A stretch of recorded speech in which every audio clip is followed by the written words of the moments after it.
Hermione, travel through time to Marvel to be the savior. This video is purely for entertainment and does not infringe on copyrights or laws. The rights to the novel and image belong to the original author. We do not claim ownership. Don't like waiting and want to listen to this fanfic in full now? Subscribe to our Patreon, where you'll find the best fanfics. Chapter 201 Zha and Yang, you are so awesome. With the help of Remus John Lupin, Harry was successfully rescued immediately. Because it was the first time that Harry was attacked by Dementors, he fainted. Fortunately, he woke up quickly. At this time, Hermione said to Remus John Lupin, "Thank you for helping us. This is what I should do." Remus John Lupin said, "What happened just now?" Ron couldn't remember it a little. He just felt cold all over, and then, nothing happened. He seemed to have lost something very important. "We were attacked by Dementors just now," Hermione replied. Remus John Lupin looked at the beautiful little beauty Miss Hermione,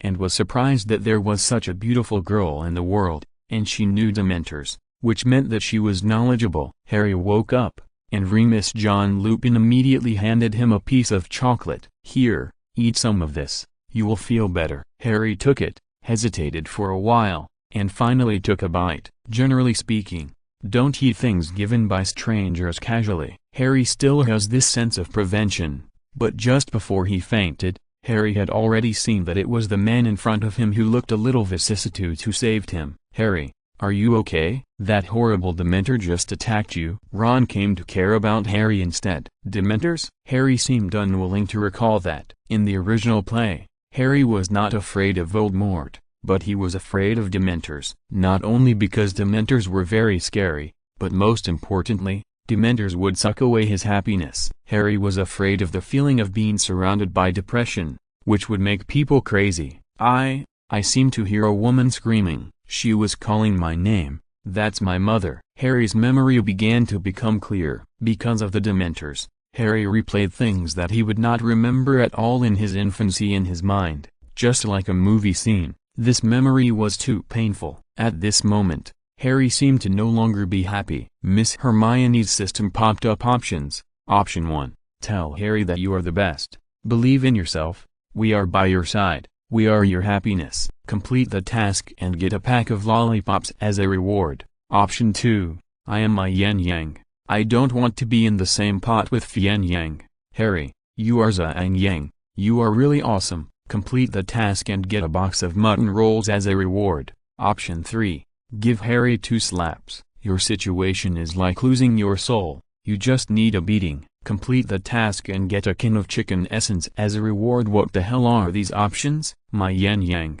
How can they be linked together when they have nothing to do with each other? Hermione couldn't figure it out, and didn't plan to think about it. Option 3. Physical therapy is very good, but it damages Hermione's image as a fairy, so she should be more cautious. Harry, you are the best. Believe in yourself. We are by your side. We are your happiness. Hermione's words are very heartwarming. Ron on the side also emphasized, Hermione is right, Harry. No matter what happens, we are by your side. The friendship between the three little guys is very deep, and Remus John Lupin on the side was moved. He stood up and said, "I have some things to deal with. I'll leave for a while." He seemed to be going to investigate why the Dementors suddenly appeared on this train.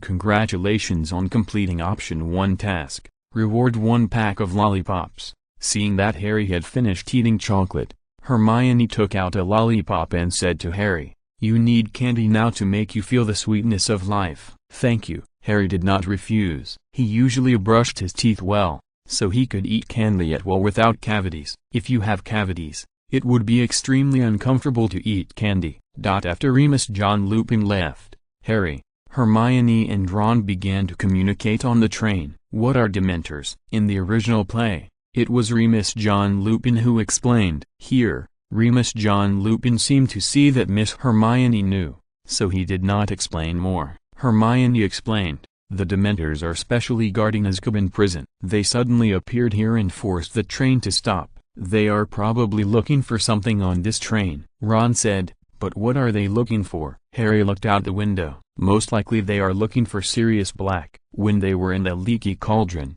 Ron's father told Harry about the horror of Sirius Black, and even Sirius Black's target for being released from prison this time was Harry. This made Harry feel that life at Hogwarts this year would not be peaceful again. Sirius Black and Dementors. The former is Harry's enemy, and the latter is the monster Harry fears the most. Harry is not afraid of the appearance of the Dementors. He is afraid of having his happiness sucked away. The feeling of falling into the abyss and not seeing hope and the meaning of life is simply devastating. It's terrible. People must be happy when they are alive, otherwise, it's really terrible. The train arrived at Hogwarts at night. Today is indeed a very bad day, and the rain outside the car window has not stopped, but the weak light can still see a group of Dementors floating above Hogwarts, like ghosts. They are baring their fangs and claws, and they are unscrupulous. Ron glanced outside and said pessimistically, "I think Hogwarts must be very bad this year." Hermione said,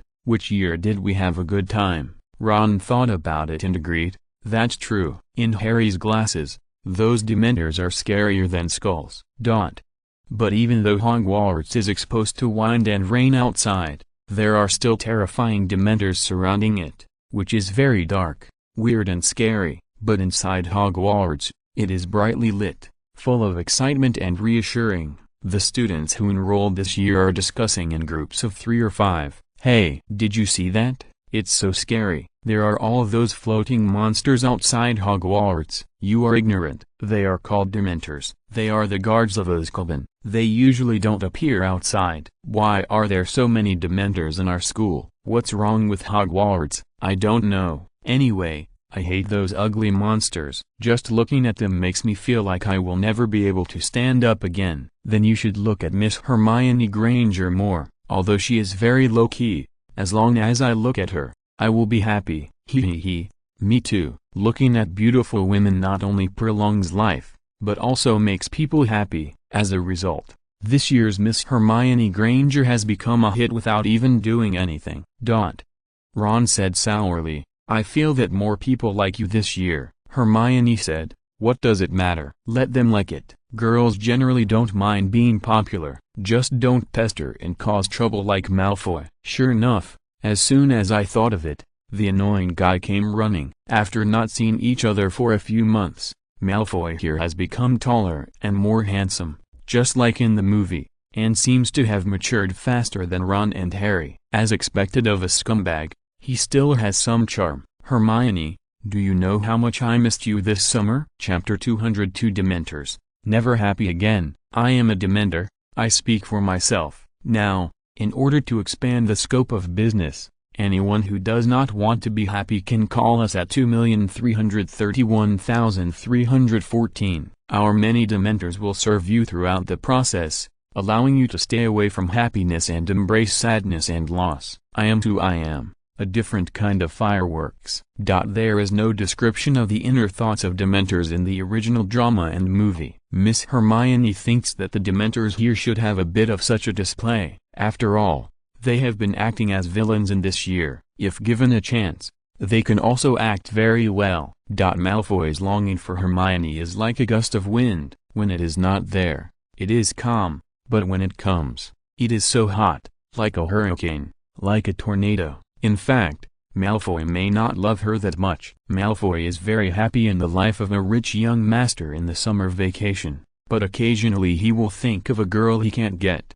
However, out of sight, out of mind. The short summer vacation still passed quickly. Today is different. In the familiar Hogwarts Great Hall, even if there are noisy voices here, what does it matter? After all, the only woman who could catch Malfoy's eye was Miss Hermione, only she. When 80% of the boys felt happy by looking at her, Malfoy knew that he was not immune to this. He could not ignore such a good thing as Miss Hermione. So Malfoy came, and he came with a strong purpose. "I am glad that you miss me, but I don't want to talk to you now." This is what Hermione was going to say to Malfoy. Whether in the movie or in her current life, Hermione felt that there was no possibility for her in Malfoy, and he could find a better girl. And Miss Hermione should just embrace loneliness alone. But the system obviously did not intend to let Miss Hermione make her own decision. Option 1. Malfoy, you big idiot, get out of here. I get angry when I see you. Complete the task and reward 1 piece of sugar-free chewing gum.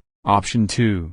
Malfoy misses you too. You don't know. Every minute in 60 seconds, I miss you for 59.8 seconds, and my heart hurts when I think of you. Completing the task will reward you with a bag of vomit-flavored candy. Option 3. Malfoy, when I came here, I was frightened by the Dementors. Go kill one and bring it here to vent my anger. Completing the task will reward you with +1 basic attribute. Sure enough, as long as Malfoy appears, this system option task is so speechless. In fact, Hermione wanted to do option 1, scolding Malfoy to death. That would be extremely refreshing, but it would damage Hermione's image as a little lady, so she gave up. Option 2 made Hermione feel sick, and she felt it was hot to the eyes even if she looked at it for a second time. Malfoy, you can't just say you miss me, you have to show it. Miss Hermione is so beautiful, as long as she speaks a little bit coquettishly, no normal boy can resist it. Even Malfoy is no exception. As a noble and rich second generation,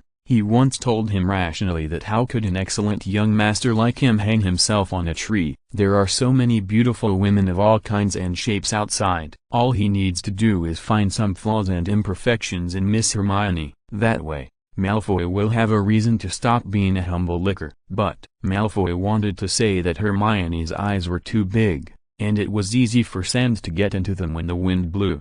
But was that a reason? Malfoy just looked at Hermione's big, watery eyes, and his heart couldn't help but beat faster. The feeling of being moved made his blood temperature rise. Malfoy wanted to say that Hermione's skin was not good, too wide and tender, and he lacked resistance at first glance. Yes, that's right, Malfoy had no resistance just by looking at her. How could there be a girl with such good skin in this world? It's really a headache. Some girls look cute and have good skin, but their bodies are like gas tanks, or they have thick waists, or their legs are not good looking, or they have flat bodies. But Miss Hermione's body is the golden ratio. It feels like 1 point more fat, 1 point less thin. Really, even if all the girls in Hogwarts are added together, there is no girl with a more perfect body than Miss Hermione. Some girls look good and have good figures, but when they speak, they sound like a drake, which is very unpleasant. The key is that Miss Hermione speaks like a voice actor, which is so beautiful that it makes people's hearts feel numb. And she has her own beauty fragrance. Perhaps Miss Hermione's biggest shortcoming is that she has no shortcomings. In this way, even the arrogant Malfoy can't resist such a charming and perfect Miss Hermione. Malfoy immediately reacted and quickly took out the prepared gift and said, "I have it, I have it." Miss Hermione said proudly, "That's not what I'm talking about. Do you think that such an excellent person like me will lack your little gift?" Malfoy was puzzled. If it's not this, then what is it? In fact, when Miss Hermione was talking to Malfoy, Ron was already jealous and couldn't help but step forward and cross his leg. The world of children is still more passionate. It is not like the adult world, which pays so much attention to rules and interests. In the adult world, if ordinary boys see a beautiful goddess like Hermione being pursued by a rich and handsome second-generation rich man, generally speaking, ordinary boys are embarrassed to step forward. Everyone knows themselves and will not get carried away and bring disgrace upon themselves. A materialistic society is still relatively materialistic, but Hogwarts is not like that. Even though Malfoy has a high status,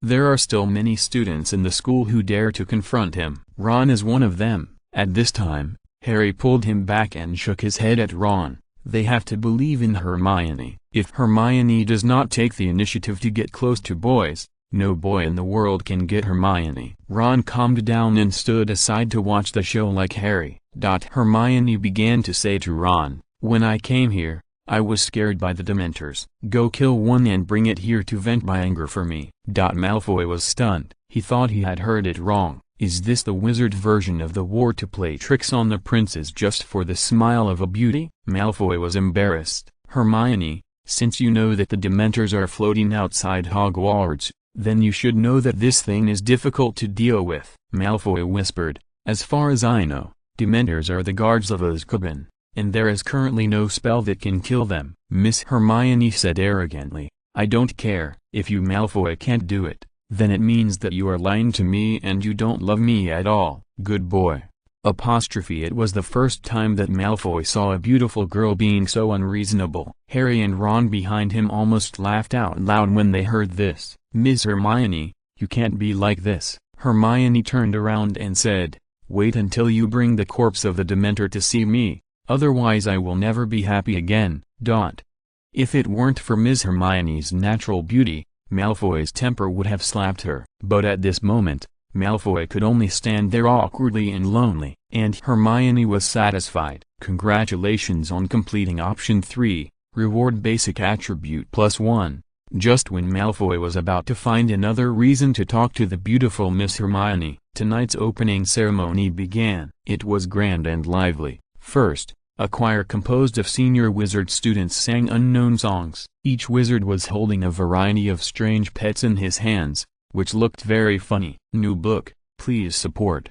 Thank you everyone. If you're listening to this novel on a channel other than Fanfic World, it means they downloaded and uploaded it without effort. We cordially invite you to visit our channel, Mundo Fanfic Novelist. There you'll find the original version of this story and you can explore many other novels of various genres. We are waiting for you to immerse yourself in a world of incredible novels. Chapter 203, Professor McGonagall's Gift. Unlike the first year at Hogwarts, at that time, most of the wizard students' pets were owls, which were more practical. But this year, everyone seems to like to bring some strange pets. In the original play, Ron was a mouse and Hermione was a cat. At this moment, the wizard students in the chorus are holding toads in their arms. I wonder if they are exiled from Myabaka Mountain. The chorus is a program held at the opening ceremony of Hogwarts, but everyone does not discuss it much. After all, the Dementors floating outside the school are more topical for the little wizards. Although Malfoy is willing to do a lot for Miss Hermione,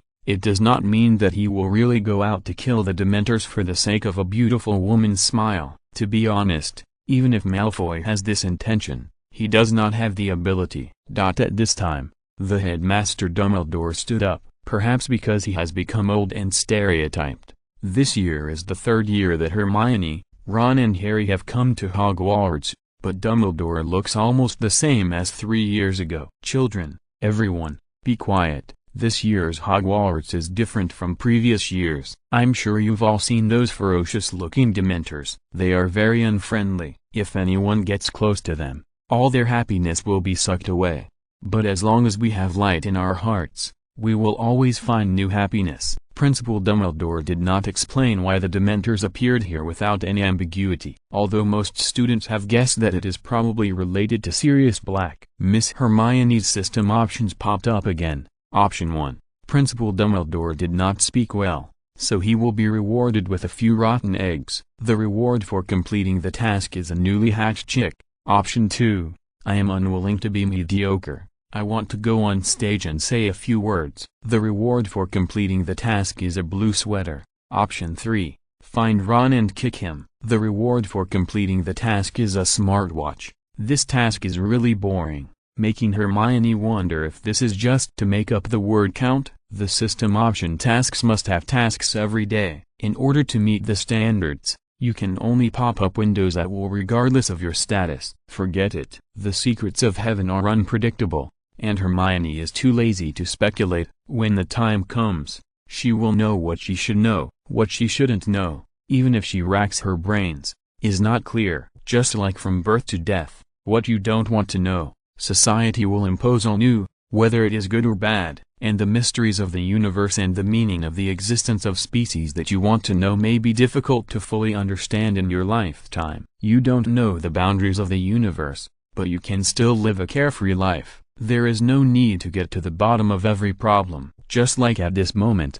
why does the system option give such a boring option? Ouch! Ron screamed, just because Miss Hermione kicked him accurately. Hermione immediately explained, I saw that you were distracted, so I wanted to wake you up. Ron was embarrassed. What does the goddess mean? Is she giving him a hint, or is the naive Ron overthinking? Whatever it is, Ron couldn't calm down for a while. Congratulations on completing option 3, and get a smartwatch as a reward.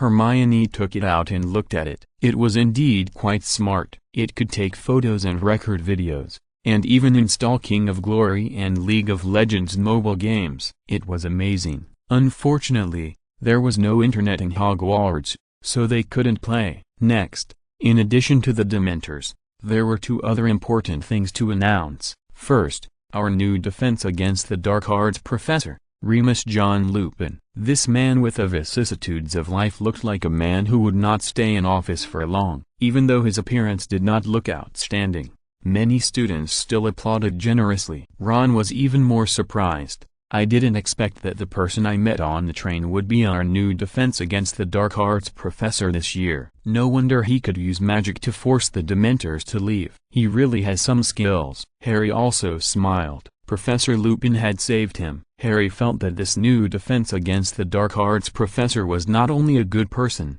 but also very capable. In the first year, the defense against the dark arts professor was Voldemort's Horcrux. In the second year, the defense against the dark arts professor was a jerk with a false reputation. In this third year, a reliable defense against the dark arts professor finally came. Vice Principal Professor McGonagall also smiled and clapped to celebrate. It was the traditional atmosphere of Hogwarts that everyone would applaud when there was something worth celebrating. However, I don't know if it was Miss Hermione's illusion, but she always felt that Professor McGonagall seemed to be looking at her intentionally or unintentionally. Am I more beautiful this year? Even Professor McGonagall began to stare at me. Hermione's nonsensical guess. Compared to everyone's happy smiles, the scapegoat Professor Snape seemed to have a bad look in his eyes, staring at the new defense against the dark arts Professor Lupin with hostility. There was indeed a grudge between the two. Both parties knew it well. Professor Snape gave Principal Dumbledore face and did not expose Professor Lupin's past in public. Principal Dumbledore began to announce the third more important thing. Because of Professor Kettleburn's carelessness, he can only retire early. Don't worry, Professor Kettleburn will definitely have a very happy old age. After our discussion, we decided to protect the new professor of magical biology, and our old friend Rubius Hagrid will take the position. Everyone applaud. Hagrid became a professor. He was obviously very nervous, and with his burly figure, he directly bumped the dining table when he stood up. Not to mention, as a key manager and gamekeeper at Hogwarts for many years,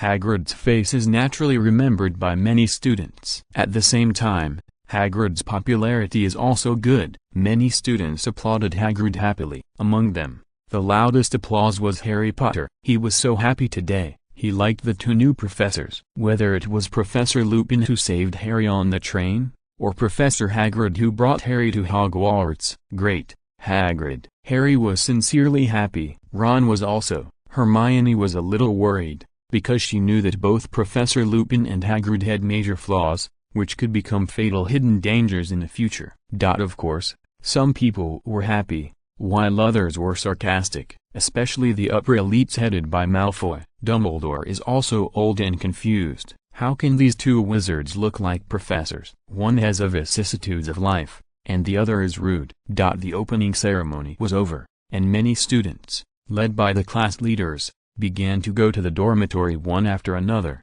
When Hermione was about to go back to the dormitory, a person who surprised her suddenly appeared. It turned out to be Professor McGonagall, the vice president. This surprised Hermione. Did I commit a crime? Of course, Hermione began to doubt herself, whether she had done something wrong and was caught. Miss Granger, come here. Hermione thought they were going to change a corridor, but she didn't know that Professor McGonagall actually took Hermione directly to her office. How big a matter was it that she had to talk about it in Professor McGonagall's office? Oh my god, it's so scary. Professor McGonagall actually wants to give her a gift. Chapter 204 Turbine Duck. Time Converter. Professors give gifts to students. This is probably inappropriate. No, no. Miss Hermione refused while opening her pocket. The pocket was large and could hold a lot of things. Before the time travel, this trick of saying one thing and thinking another was a basic operation that every child was very familiar with.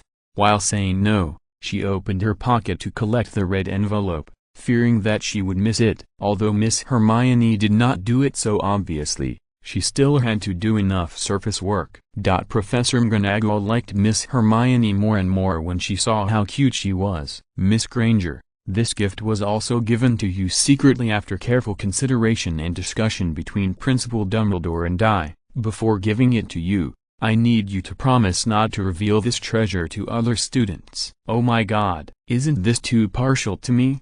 Miss Hermione was really touched. In this world, no little princess could resist her own preference. This was a very delicate box. Hermione knew that there was no such detail in the original movie. Hermione vaguely guessed what was inside. Sure enough, after opening it carefully, she was instantly filled with surprise. It was an old pocket watch with a shape that was obviously worth a lot of money. Exquisite, elegant, and comfortable, very classy. The glass of the pocket watch was transparent, and the hands and chain were golden, but Hermione knew that this thing was much more valuable than gold. In some ways, the value of this treasure was no less than the Philosopher's Stone she encountered in her first year. Professor McGonagall was able to personally deliver such a good thing to Hermione. It must be said that this was an affirmation and trust in Miss Hermione. It was also one of the greatest honors in Hermione's life in the original play.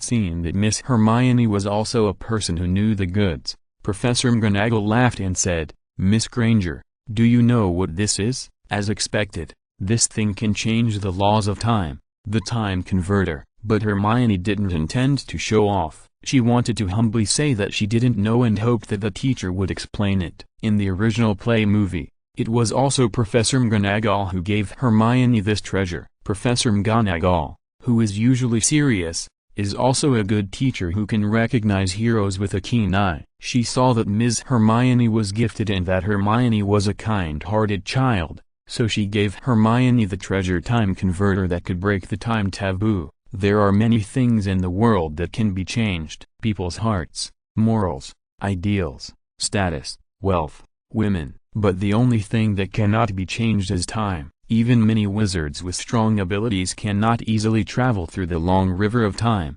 However, this treasure, time converter, can do it. As an extremely important magic prop, today, Professor McGonagall solemnly presented it to Ms. Hermione, her most valued female student. Today is a good day, and the system also joins in the fun. Option 1. What kind of broken thing is this? I don't want it even if it's $1 wholesale with free shipping. Take it away. It's a broken thing. Complete the task and you will be rewarded with a pair of magic bracelets. Option 2. Professor McGonagall, teacher, can this thing be eaten? Complete the task and you will be rewarded with a high-calorie hot dog hamburger. Option 3. Teacher, I don't know, but I know this thing is very precious. Do you have any more? I want to wear one during the day and one at night. Completing the task will reward me with a Super Show badge. This makes Ms. Hermione a little speechless. Undoubtedly, the reward for option 1 is the most generous, the magic bracelet. The name sounds awesome, but this task requires me to do it. The system is obviously showing off. It also has good things. But asking Hermione to give up the time converter and get the magic bracelet instead, this really needs to be carefully considered. And option 2 and option 3 are actually similar. One is stupid, the other is asking for more. In comparison, Hermione still thinks it is better to pretend to be stupid. After all, giving roses to others will leave a lingering fragrance on your hands. It can't be that someone gave her such a valuable thing, but Hermione was still ignorant and depressed the other party. Professor McGonagall, teacher, can this thing be eaten? Hermione's sweet words undoubtedly made Professor McGonagall laugh. Miss Granger, you are such a joker. This thing is called the time converter, and it cannot be eaten. Professor McGonagall began to personally instruct Hermione on how to use this treasure. Just hang the pocket watch gold chain around your neck, and then turn the time on the pocket watch. You can go back a few hours. As for how long you can go back, it will not exceed 24 hours at most. Specifically, it depends on whether the user's own magic power is sufficient. Professor McGonagall suggested that Ms. Hermione should not use it for more than 3 hours. Otherwise it would put too much pressure on the body, and the gains would not outweigh the losses, and it might even be life-threatening. It is very dangerous to tamper with time at will.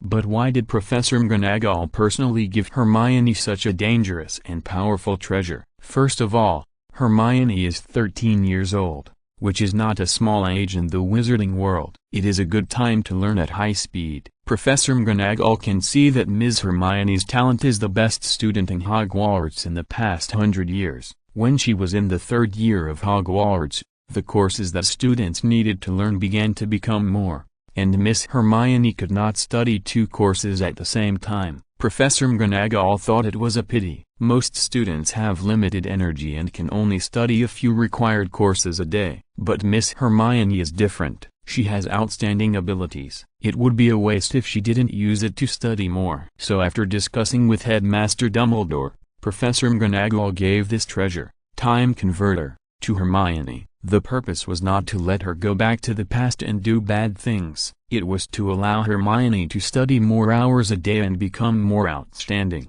Professor McGonagall also asked Hermione to promise that she could only use the Time Converter to study and not for other purposes. In order to get this treasure, Hermione agreed. Before Hermione left, she also gave Professor McGonagall 2 sets of clothes, a bunch of snacks and cosmetics. Professor McGonagall didn't want to accept it, but Miss Hermione insisted on giving it to her. After all, this Time Converter is too awesome. If you don't give Professor McGonagall something, Hermione would be embarrassed to take it.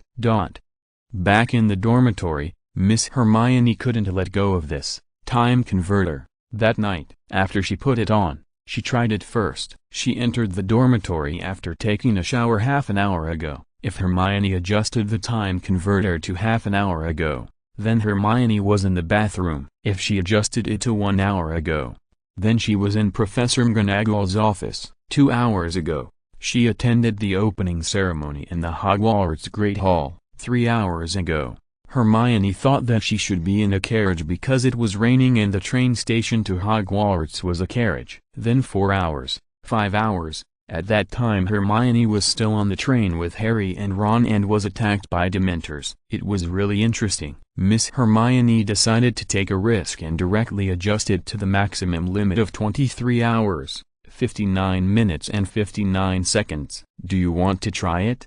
The devil of impulse kept stirring Hermione's heart, but in the end, Hermione's reason defeated the devil. She is a cautious person. She used it to the maximum extent at the beginning. She was also worried that something would go wrong, and in the original movie, it was not used for that long. In the end, Hermione decided to try the half-hour package first. The gears of time began to turn nervously, and the turbo, supercharging, was really powerful. Please support my new book. Thank you everyone. Chapter 205 Showdown. I can go back to the past. This is a real turbine. You can see the time converter running at high speed with your naked eyes. The rotating pointer represents the ability to change the most mysterious and uncontrollable time in the world. Starting from around Miss Hermione, everything is retreating madly. This scene is very spectacular. Hermione couldn't help thinking that if Professor McGonagall, who originally owned the time converter,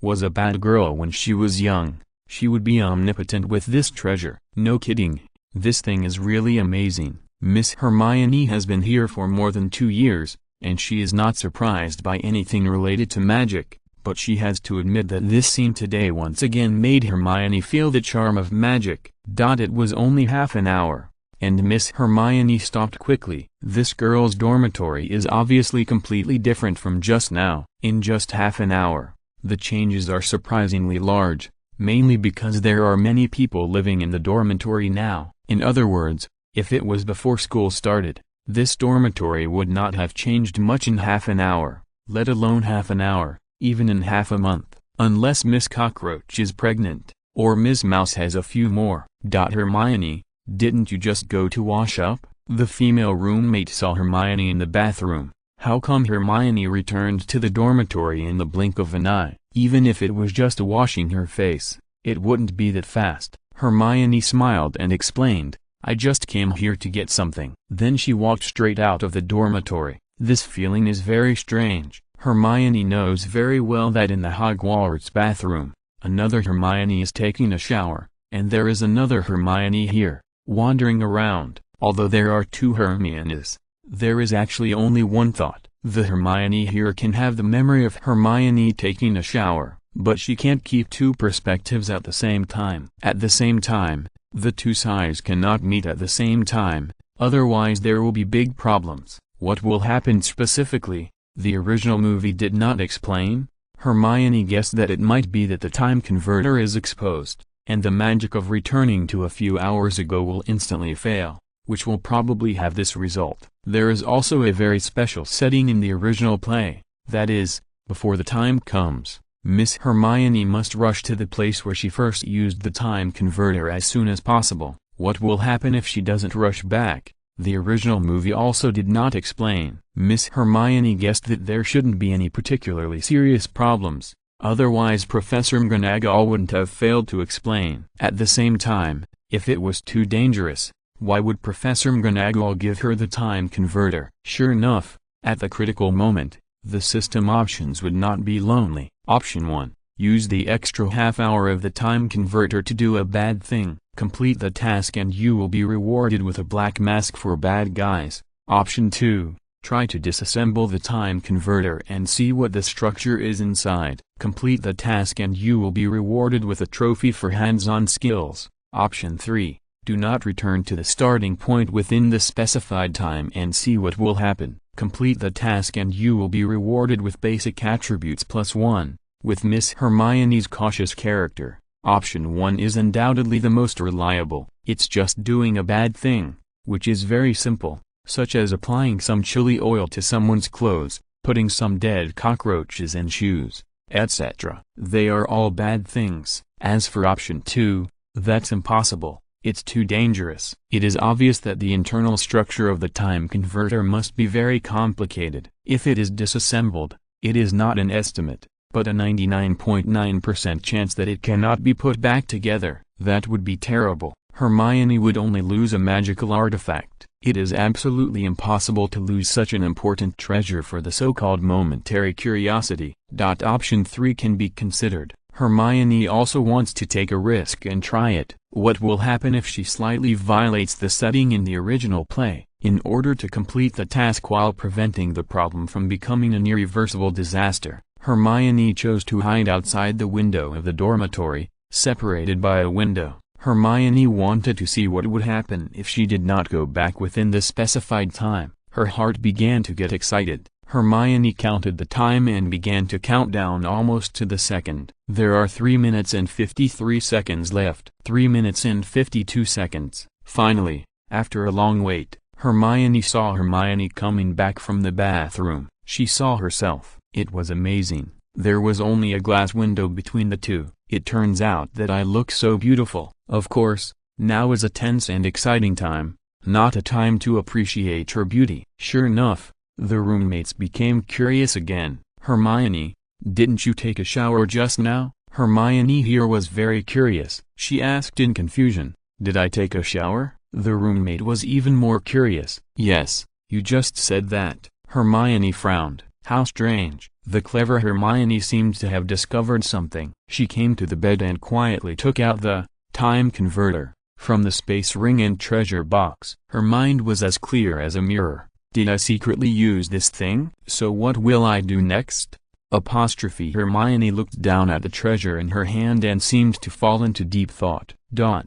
And Hermione outside the window was very anxious. How should I remind her? Smash the window glass with a stone? Or leave a message on the window to tell that Hermione? This experience is really quite strange. Hermione's heart began to speed up. Yes, she was nervous, because time passed by every second. There are 30 seconds left, 29 seconds, 28 seconds. Hermione was worried that something terrible and uncontrollable would happen. Finally, the last 1 second was over. Hermione, who was sitting on the bed in the dormitory and struggling with the time converter, suddenly disappeared. The only person left in the world was Hermione secretly observing from the window. What the hell? It turned out that the purpose of going to the place where she used the time converter at the specified time was this. It was to disguise herself cleverly, because when the time came, that self would suddenly disappear, and only one self would be left. So it turned out to be like this. This made Hermione feel much more relieved. The thing she was most worried about did not happen.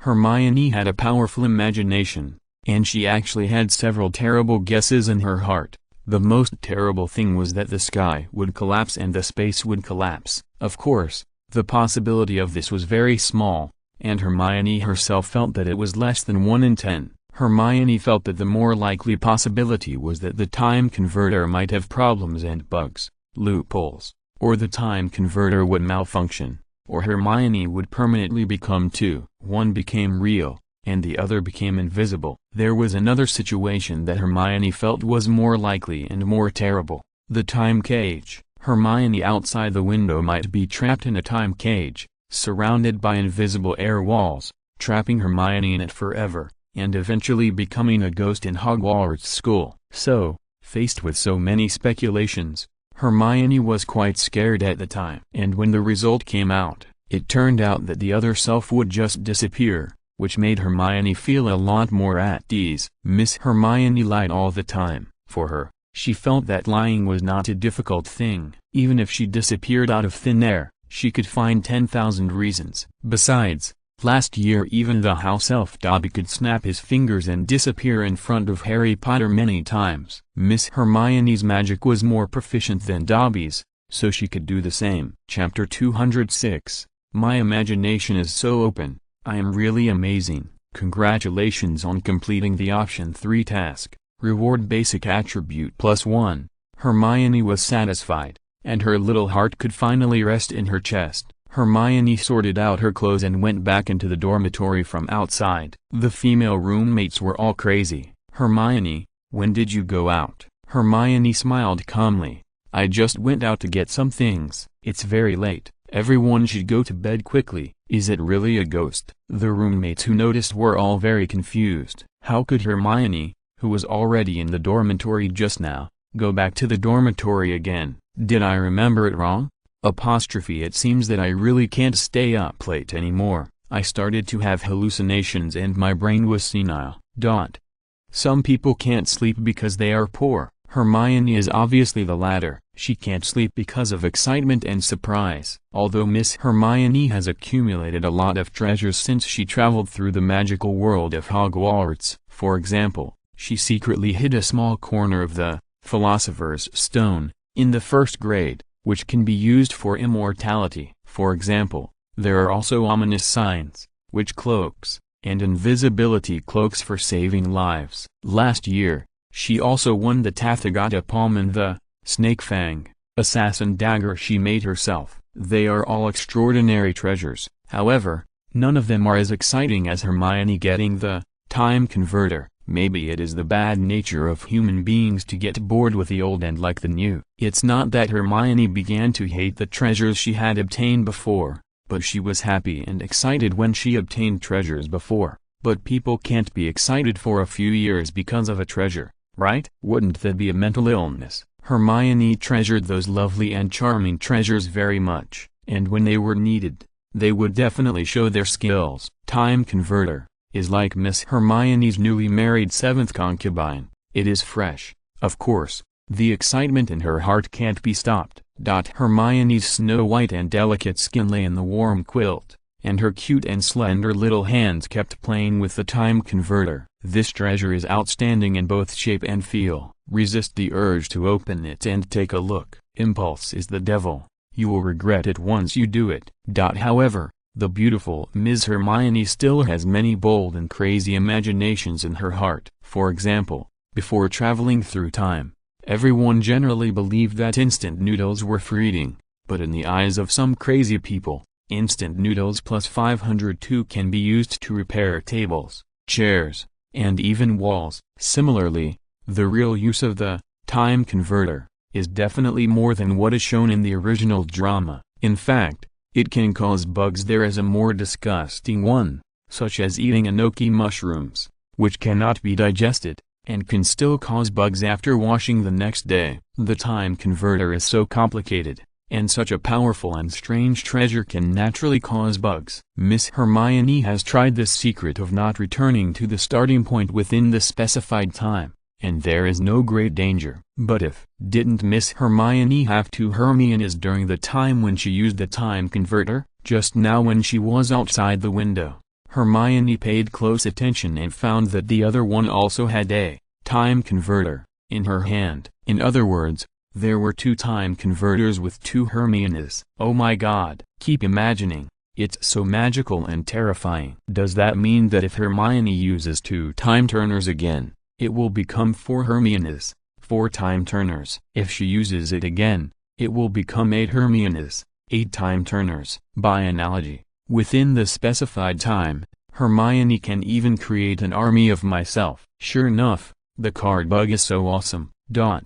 Of course, these conjectures are just some of Miss Hermione's own whims when she was excited and couldn't sleep. It shouldn't be possible for the time turner to have such a function. First of all, from the perspective of energy conservation, 1 time turner converted into 2 is already the limit of this treasure. It is impossible to have 2 and continue to convert into 4. It's not a virus. It doesn't have such a powerful replication ability. Of course, if the system is involved, there are infinite possibilities, just like the difference in levels between the invisibility cloak and the invisibility cloak. For example, in an option task, the system rewards Hermione with the high-end time turner, Pro time turner, and Pro Max time turner, which may support the virus-like replication of the bug clone. As long as it is not the mini time turner, it will be fine. It is estimated that the mini version and the light luxury version of the time converter will also castrate the functions of the standard version of the time converter. Miss Hermione is a time traveler. After 2 or 3 years of training by the funny system, her imagination is naturally beyond the sky. Miss Hermione only wants to possess the good things of the time converter privately, and she has never thought about assembly line production and sales. It would be best if she is the only one in the world who has it. That would be the best. In front of absolute treasures and favorite things, people are selfish. Hermione fell asleep sweetly. The next day, it was the familiar sound of the system options that woke Hermione up. There is no way. Workers are workers, and workers are the best. Hermione got up earlier than her roommate and started to do the option tasks. After completing the tasks, she sat cross-legged and practiced the Tathagata palm for a while. Practicing martial arts is a long process. It is not that you can become a peerless master overnight. Miss Hermione is not in a hurry. She makes a little progress every day. After a year or a few years, it will be a lot. As soon as she went out, she stepped on something again. Gold? Hermione looked at the things she had picked up and sighed in her heart, saying that there was nothing new. Recently, I have been lucky enough to pick up gold. In the past, I could pick up bludgers, wands, meal cards, etc. It's the 3rd grade now, and there are many courses. Hermione's brain is like a full-blooded A15 plus a Snapdragon 888 plus chip.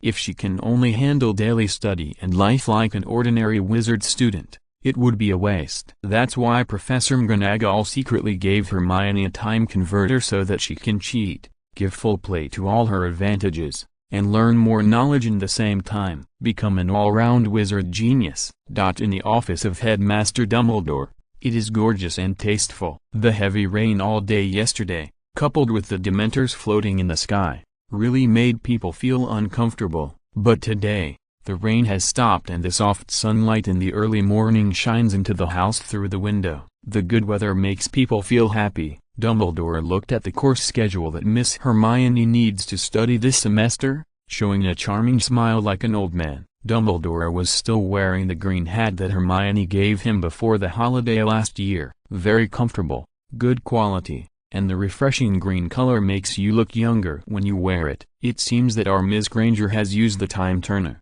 Otherwise, she would not be able to study so many courses at the same time in one day. Headmaster Dumbledore asked, "Have you greeted the professors of the relevant courses?" Professor McGonagall also replied with a smile, "Everyone has greeted them. Miss Granger is smart, gentle, and very popular. The professors like her very much and are willing to keep her secret." Headmaster Dumbledore sighed. "That's true. Everyone has their eyes on Harry Potter.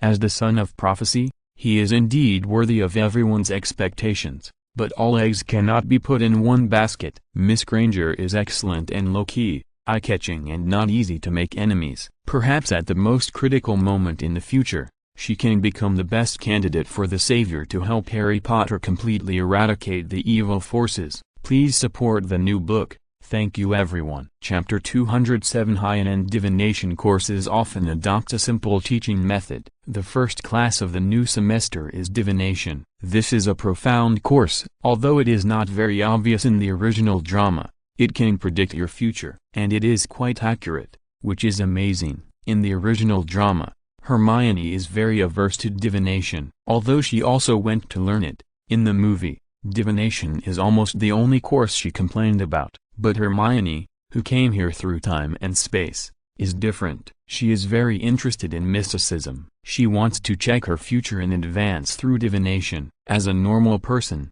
Miss Hermione has certainly considered her life, although she has been different from ordinary people since she was a child. Since she picked up the admission letter from Hogwarts and traveled through time and space, she has been missing her hometown all the time, missing her mobile phone, tablet and computer, and of course her important family. She doesn't know where her future is, and she doesn't know whether she will stay in this wizarding world forever. Although Hermione is cheerful and romantic, she can be content with what she has. But if there is a chance to predict the future, Hermione is of course very interested. Professor Sybil Trelawney is a professor who has been teaching divination at Hogwarts for many years. Compared with the Defense Against the Dark Arts position, which is always stable, and the professors of Defense Against the Dark Arts are always changing, Professor Trelawney is really stable and has been doing it for many years. She is very thin, wears a pair of big glasses, and has countless chains and beads hanging around her neck. Most of the time, she is always crazy. Maybe because the secrets of heaven cannot be revealed, she always likes to spy on the secrets of heaven, which causes problems with people's brain nerves. The reason why some students in the original play, including Hermione in the original play, hate Professor Trelawney is that she always likes to predict other people's deaths. If it is predicting other people's future, marriage and love, it is naturally happy. It is estimated that there are not many people in this world who want to know when and how they will die. Therefore, Professor Trelawney is unpopular, not because of her poor divination ability, but because of her character and behavior of liking to predict other people's deaths. Professor Trelawney's behavior did not disappoint the students who hated her. The first class was to predict death. Interesting. This class is to predict who will die. Open your mind and use your third eye to see the future. Professor Trelawney began to enter her state of being a charlatan, baring her teeth and grimacing, and the timid students would be a little scared. Unlike the original play, Ron today was not very energetic. Although he was not a lustful person, love was too worrying, and the feeling of liking someone could not be hidden. Without the beautiful Miss Hermione by his side, Ron was not very energetic in class. Harry was more normal. Although he also admired Hermione very much, he would not be distracted when he was studying. Today, I will teach you how to predict the future from tea leaves. Each student had a cup of tea, and then Professor Trelawney began to talk about the contents of each student's teacup. Of course, the two students could guess on their own first. Harry looked at Ron, and Ron looked at Harry. Just when Ron began to check out boredly, he suddenly glanced to the side, and Ron was stunned. His eyes were also very wide open. Hermione, when did you come? Hermione smiled in her heart. I come when I want to, and leave when I want to. Have you ever heard of the dragon that can be seen from head to tail? Of course, Hermione replied. I have been here for a long time, you just didn't see it. This is impossible. If it was Ron in the original play, it would be understandable. After all, Ron in the original play didn't have any feelings for Hermione at the beginning, including Harry in the original play. But Hermione here is loved by everyone. In the first grade, she was already a heartthrob. Not to mention that now that the girl has grown up, Hermione has everything that a beautiful girl should have, and she is even more perfect. Ron here is Hermione's dog. If Hermione had been in this classroom for a long time, Ron should have known it a long time ago. It is impossible for him to find out now. Okay, study hard and stop thinking about random things. Hermione had just answered Ron, and when Ron wanted to continue to refute by analogy, Professor Trelawney had already walked over. She picked up the teacup in front of Ron, This was not Ron's, but the one Ron had just checked Harry's. "Student, what did you see just now?" Faced with Professor Trelawney's question, Ron could only temporarily put aside the sudden appearance of Miss Hermione. He said uncertainly, "The tea residue in this cup looks a bit like a black dog." "What?" Professor Trelawney immediately began her performance, startling and reacting too strongly. For a moment, all the young wizard students in the class looked at her. "Oh, my poor child. You are in trouble." Ron was frightened and pale, and then said with trembling lips, "This is Harry's cup." "Child, you are in trouble." Professor Trelawney said this sentence to Harry again, which made anyone uncomfortable. Professor Trelawney took the cup that portended something ominous and examined it carefully. Then, Professor Trelawney himself began to tremble with fear as if he had seen something horrible. "A ghost dog. It portends death." Gasping, the whole class was frightened. Harry's expression was extremely complicated. "Ghost dog?" Remember turning his aunt into a hot air balloon.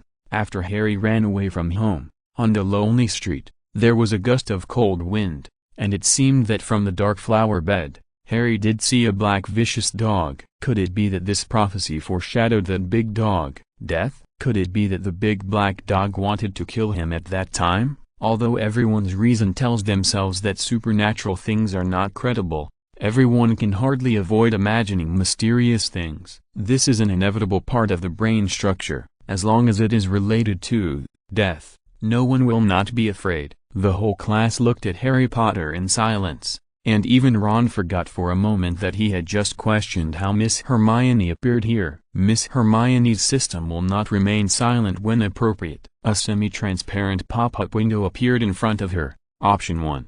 Go forward to comfort Harry. The secrets cannot be leaked. No one in this world can predict the future 100%. Even the ghost dog. It indicates death, but it is not necessarily your death. Complete the task to reward the exclusive attribute, optimism, +1. Option 2. Kick over the table in front of Harry and Ron, so that all the divination cups are broken, and yell at the same time, "What a bullshit divination. I will kill Harry Potter now and see when the ghost dog you predicted will appear." Complete the task to reward a pair of domineering boxing gloves, optimized 3. Quietly walk to Professor Trelawney and say kindly, "Teacher, you see you have a blood disaster." "What? You don't believe it, so you are questioning my divination ability?" Then he picked up a brick and hit Professor Trelawney on the forehead. Complete the task to reward basic attributes +1. After reading the 3 options given by the system, Hermione called the system brother an expert,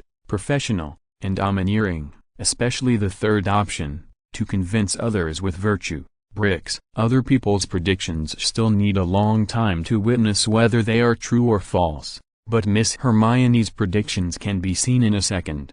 If you are told that you will have a bloody disaster, you will have a bloody disaster. Let me ask you, do you accept it? Chapter 208. Breaking the defenses of the family and protecting the magical biology. Although Miss Hermione also wanted to domineeringly choose option 3 and use her actions to tell Professor Trelawney that her divination skills are more powerful than yours in some aspects. But she is a low-key little princess after all, and she keeps a low profile for the sake of her family. So Hermione came to Harry and whispered, "The secret cannot be revealed. No one in this world can predict the future 100%. Even the ghost dog. It indicates death, but it may not be your death." Harry felt that Miss Hermione was right, and immediately felt much better. He turned back and nodded to Hermione and said, "Well, I understand." This class was relatively long for most students because Professor Trelawney was predicting their deaths. Congratulations on completing option 1 task.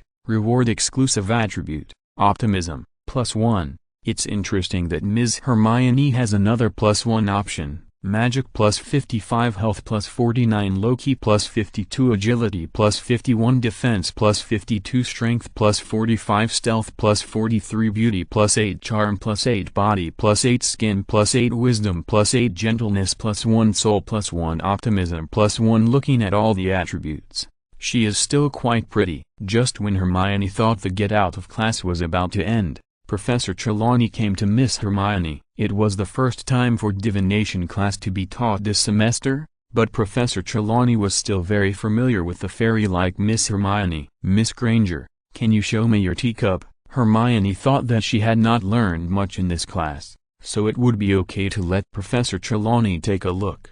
However, when Professor Trelawney picked up Miss Hermione's cup, she changed completely, and it was even more exaggerated than when she saw Harry Potter's teacup just now. Professor Trelawney's face turned pale instantly, as if he had lost all his blood color in an instant. Even her palm was not stable, and the divination teacup in her hand fell directly to the ground and broke into pieces. This is impossible. Miss Hermione Granger, this is impossible. The divination of this tea residue says that you have been dead for more than 2 years. How is this possible? Even Hermione was stunned. Dead for more than 2 years? Could it be that when she traveled through time, the real Hermione was dead? Damn. This is a bit too unfair to the original owner. Although Hermione was also very surprised in her heart, she pretended to be calm on the surface and said, "Professor Trelawney, take a good look again. Is there something wrong?" Professor Trelawney stared carefully at Miss Hermione's unreal beautiful eyes. Crystal clear, she is indeed a living person. Ghosts and real people can still be distinguished, even in the wizarding world. "Okay, I'll take another look." Professor Trelawney squatted down and began to divine the broken teacup on the ground. There is also a trick in this. Any coincidence is a secret and an omen in the eyes of a fortune-teller. How terrible! How terrible! Professor Trelawney began to talk nonsense again. She muttered to herself, "This is impossible. How can there be such a fate? This is not the future of mankind at all. Miss Granger, it is unbelievable. Your future is, God damn it!" Exclamation mark. This time Hermione was really shocked. Exclamation mark. She never thought that she would be a god. Although she called herself a fairy with self-satisfaction, it was also a manifestation of narcissism. Her future is actually a god? Oh my goodness. Unbelievable. Hermione's voice trembled a little. She said to Professor Trelawney seriously, "Professor, I think you may be right." However, Professor Trelawney did not give face and said, "Maybe the divination is wrong. I don't believe it myself." Miss Hermione really wanted to convince others with virtue and hit her with a brick. The get out of class was finally over, and the students were discussing their own death dates. This scene was very funny. "I think Professor Trelawney is a lunatic," Ron said very dissatisfiedly. She said Harry has bad luck. One moment she said Hermione died 2 years ago, and the next moment she said Hermione's future is God. Oh my God. I have never seen such a weird divination. Hermione was quite confident in her beauty. She smiled and said, "I think I am the goddess in the minds of most of you boys." Professor Trelawney may not be wrong about this. "Goddess," Ron said awkwardly. "If you explain it this way, there is nothing wrong." The big black dog lingered in Harry's mind, but in order not to worry his friends, he said, "I heard from the seniors that Professor Trelawney has always been this crazy. We don't need to pay too much attention to what she said." "That's right." Ron was very embarrassed. Professor Trelawney didn't predict his future in class. In the original play, Ron still had the opportunity to marry Hermione and have children, but here, I'm afraid it can only be a flower in the mirror and a moon in the water.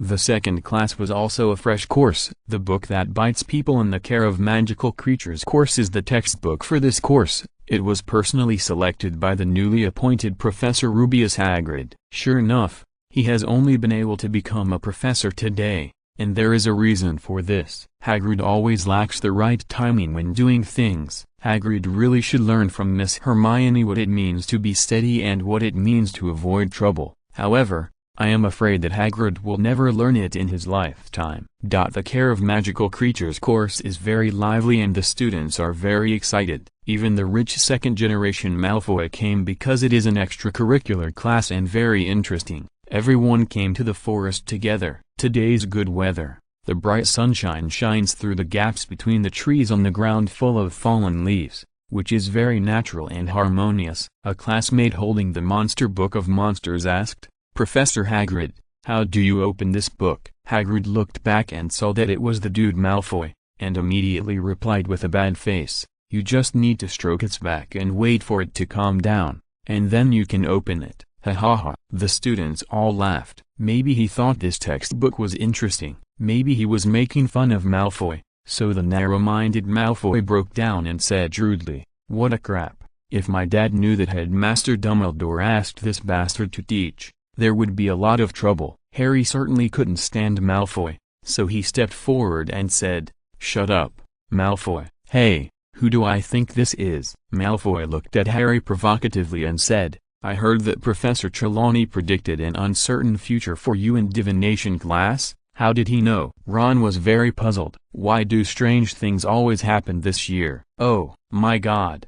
Hermione, when did you come?" Ron and Harry clearly remembered that Miss Hermione should go to learn the unpopular ancient runes at this time. How could she appear here in the blink of an eye? Miss Hermione stroked her time turner and smiled. "I've been here all the time, you fool." Hermione didn't explain much to Ron. This semester, with the time turner given to Hermione by Professor McGonagall, Hermione was simply the best cheater among the best. A system pop-up window appeared in front of her. Option 1. We are all honest people. We must convince others with virtue. Take out bricks and send Malfoy to the hospital for a few months. Complete the task and get a reward of 1 gold brick. Conquer others with virtue. Option 2. Go up and bend your arms outward. Accuse Harry of being ignorant and meddling in other people's business, and stand on the side to support that Malfoy is right. Hagrid is indeed not suitable to be a professor. Complete the task and get a reward of 1 sand sculpture mobile phone case. Option 3. Release magic. Secretly open Malfoy's Monster Book of Monsters. Let his textbook bite Malfoy and scare him. Complete the task and get a reward of the exclusive attribute, Prank, +1. Please support the new book. Thank you everyone. Chapter 209. You've changed, dog. The Hippogriff. Although Miss Hermione also wanted to convince others with virtue, brick, she was a delicate little lady after all. How could she do such a rude thing? If she got the chance, Hermione would hit Malfoy's brains out with a brick. Although the task reward for option 3 was an exclusive attribute, which was not what Hermione wanted, it was better to have it than not. So, Hermione quietly took out her wand and covered it with her wide sleeves. After all, when doing bad things, it is better to be cautious and have a bad image. The spell, which was as skillful as eating and drinking water, was quietly recited from Miss Hermione's mouth. Then, in this charming autumn scenery, a gust of wind blew up a few yellowed dead leaves, and then accurately hit the Monster Book of Monsters in Malfoy's hand. In the original play, only Harry Potter had a long shot to deal with this monster book. Even Neville, who is responsible for comedy, only had a moment of being teased by the monster book. Perhaps the director felt that it would be too cheap for a rich second generation like Malfoy to be bullied by a book called Monster Book of Monsters. Only a classy monster could embarrass Malfoy, and this would be in line with Malfoy's identity. But Miss Hermione, who had come through the time travel for the 3rd year, didn't think so. Although most of the time the system options seemed to be 3, there was actually only 1 answer, but even this difficult answer was chosen by her. As the saying goes, even if Malfoy kneels and cries, he must walk on the path he chooses. That's right, the path chosen by Miss Hermione will be borne by others. Ah, Malfoy screamed, and he was still ready to confront Harry Potter head-on. Malfoy knew his enemy. At Hogwarts, the only man who could catch Malfoy's eye was Harry Potter, so Malfoy knew Harry Potter even better than he knew himself. Malfoy soon knew what happened in the divination class. On the way here, Malfoy also knew that Harry was attacked by Dementors, so when Malfoy was preparing to use Dementors to laugh at Harry Potter in public, just like in the original play, he never expected that the woman he had treated sincerely for 2 years, Miss Hermione, would secretly help Harry Potter deal with him. With a spell, he opened the Monster Book of Monsters in his hand. You should know that this book has a bad temper to begin with, and with Miss Hermione adding fuel to the fire, you can imagine how violent this monster book is. Bang, bang, bang. The Monster Book of Monsters was like a mad dog, biting Malfoy wildly. This damned book. Malfoy was extremely angry. While pushing the monster book away, he angrily said to his 2 younger brothers, Crabbe and Goyle, "You 2 good-for-nothings, why don't you come and help me?" Congratulations on completing option 3 task. Reward exclusive attribute, teasing, +1.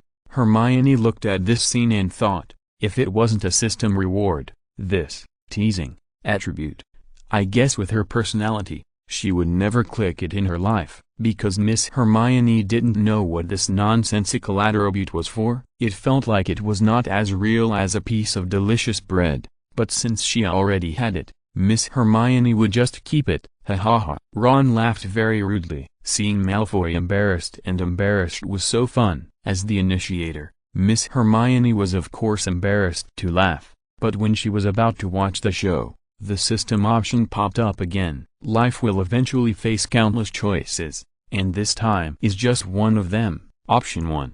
Take responsibility for what you have done. I will be the bad guy and the good guy, and help Malfoy. Complete the task and get the exclusive attribute, good guy, +1. Option 2. It is meaningless to just be bitten by the monster book. Take a bucket of gasoline and a burning torch and throw them at Malfoy. Complete the task and get a sharp machete. Option 3. Convince Ron and Harry to come forward to help.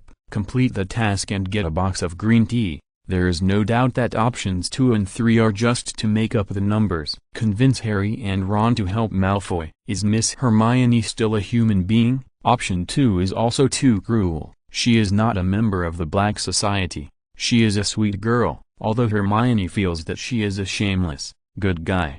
There is no other way. The other two options are even more shameless. Settle for the next best thing. Ahem. Hermione coughed in advance, and then took out her bouncing bomb wand. And the spell she said was very skillful. A book called Monster Book of Monsters made Malfoy and his two younger brothers Crabbe and Goyle panic, but Hermione cast a spell to make the monster book quiet instantly. If the monster book could speak, it would definitely curse. Bad woman, you just used magic to anger this king. Thank you, Hermione. Malfoy hurriedly thanked Miss Hermione. At this moment, the beautiful Hermione with her back against the sun was like an angel. No, she was an angel, with delicate skin, long eyelashes, big eyes as transparent as crystal, and long hair as smooth as a waterfall, and a perfectly proportioned figure. She was so beautiful. In addition, Miss Hermione stepped forward to save Malfoy from the water and fire. That kind of love and gratitude made Malfoy want to swear to Miss Hermione that he would be Princess Hermione's personal knight for life. You're welcome. We are classmates, so it's only right to help each other. Congratulations on completing option 1 task, and get the exclusive attribute, good person, +1. Hermione's fair little face was slightly rosy, and such shameless behavior was really embarrassing. Professor Hagrid, the guardian of magical biology, was ready to come over to help, but when he saw Miss Hermione stepping forward to solve the problem, he applauded and attracted the attention of many classmates. I'll say it again, the Monster Book of Monsters is very irritable. You must first stroke its back and wait until it is completely quiet before opening it. At this time, Ron came to Hermione with dissatisfaction and complained, Hermione, why did you help that annoying Malfoy? Because of the system option task. What else can it be? Miss Hermione said righteously, Ron, we can't delay the class of all classmates because of a Malfoy. Okay. The goddess has a big pattern, and Ron, as a loyal dog, can't say anything more. Harry was quite broad-minded, and he did not blame Miss Hermione for helping Malfoy. Professor Hagrid began to give a lecture, which was very interesting. First, he blew a whistle, and then a very eye-catching monster ran out from the depths of the woods. Hippogriff. This is how Professor Hagrid introduced it. This hippogriff does not look simple. It is a very ferocious carnivore before being tamed. The wings of an adult hippogriff are 24 feet wide when spread out. It has the head, wings and front claws of a giant eagle, and the hindquarters of a horse including legs and tail. It is obviously a combination of two animals, but it looks very coordinated, which is a bit interesting. When Miss Hermione wanted to be a little transparent, the system option window appeared again. Option 1. Walk up, touch the head of the hippogriff affectionately, and say to it, Dog, you have changed. You used to eat grass, but now you have changed to eat meat. How can a family afford to eat 3 sausages in one meal? Completing the task will reward you with basic attribute +1. If you're listening to this novel on a channel other than Fanfic World, it means they downloaded and uploaded it without effort. We cordially invite you to visit our channel, Mundo Fanfic Novelist. There you'll find the original version of this story and you can explore many other novels of various genres. We are waiting for you to immerse yourself in a world of incredible novels. Chapter 210, Small Scale, Harry Potter's Prediction. Just looking at option 1, Hermione's forehead was full of black lines. If the words "dog, you have changed" were said in public, not to mention Professor Hagrid's reaction, the surprised expressions of all the students present would definitely be wonderful. He also ate 3 sausages in one meal. Where did this joke come from? Option 2, Hogwarts teacher Tony's craftsmanship cannot be lost. Hippogriffs also need a fashionable hairstyle design. Killing Matt plus Afro. This feeling is twice as cool. Complete the task and reward a professional wizard hat. Option 3, the pattern is small. Hippogriffs are also monsters with status. How can they be provided here for young wizards to learn and gain knowledge? It is required to develop the IQ of the hippogriff, let it fully realize its nobility, and choose to pursue freedom and ideals. Complete the task and reward a brainwashing knowledge book. Damn it. These 3 option tasks are really more bizarre and more difficult than each other. There is no way out this time. It is clear that the system options are serious this time. No water. In the care of magical biology class, giving the hippogriff a haircut. If this gets out, it will probably become the biggest joke in Hogwarts in 100 years. Almost. And option 3 is even more despairing. Miss Hermione is not a preacher. She does not have the ability to inspire the brain of the hippogriff to pursue freedom and ideals. Miss Hermione herself dare not say that she is pursuing freedom and ideals. These 2 words are too heavy. Sometimes just thinking about them makes her feel suffocated. So there is no way. Only option 1. What should I do? Do I really say it in public? That kind of line is too difficult to say. It's too difficult. Hermione felt it was too difficult. Ron, the licking dog, still cared about the goddess Hermione. Seeing that the goddess seemed to have something to hide, Ron immediately stepped forward and asked with concern, "Hermione, what's wrong with you? Are you uncomfortable there?" Hermione showed a forced and beautiful smile, and said helplessly, "I'm fine. I feel that my indirect uncontrollable and nonsensical syndrome may break out again in a while. If I have any strange actions or words, don't be surprised." Unexpectedly, Ron's resistance to poison is so strong, he straightened his back and said, "Don't worry, Harry and I have seen it." Even if Hermione shouts, "Great dragon, wow, Olage," we won't be too surprised. Hermione didn't know whether to laugh or cry. She reached out and patted Ron on the shoulder and sighed, "Good boy. You learn very quickly and remember it very well. You are worthy of being a high-quality wizard." Hermione felt that this was a crooked cultural invasion. If it weren't for her, Harry and Ron would not have seen so many strange cultural knowledge. Forget it. These are not the key points. Let's think about how to complete the optional tasks first. Pattern.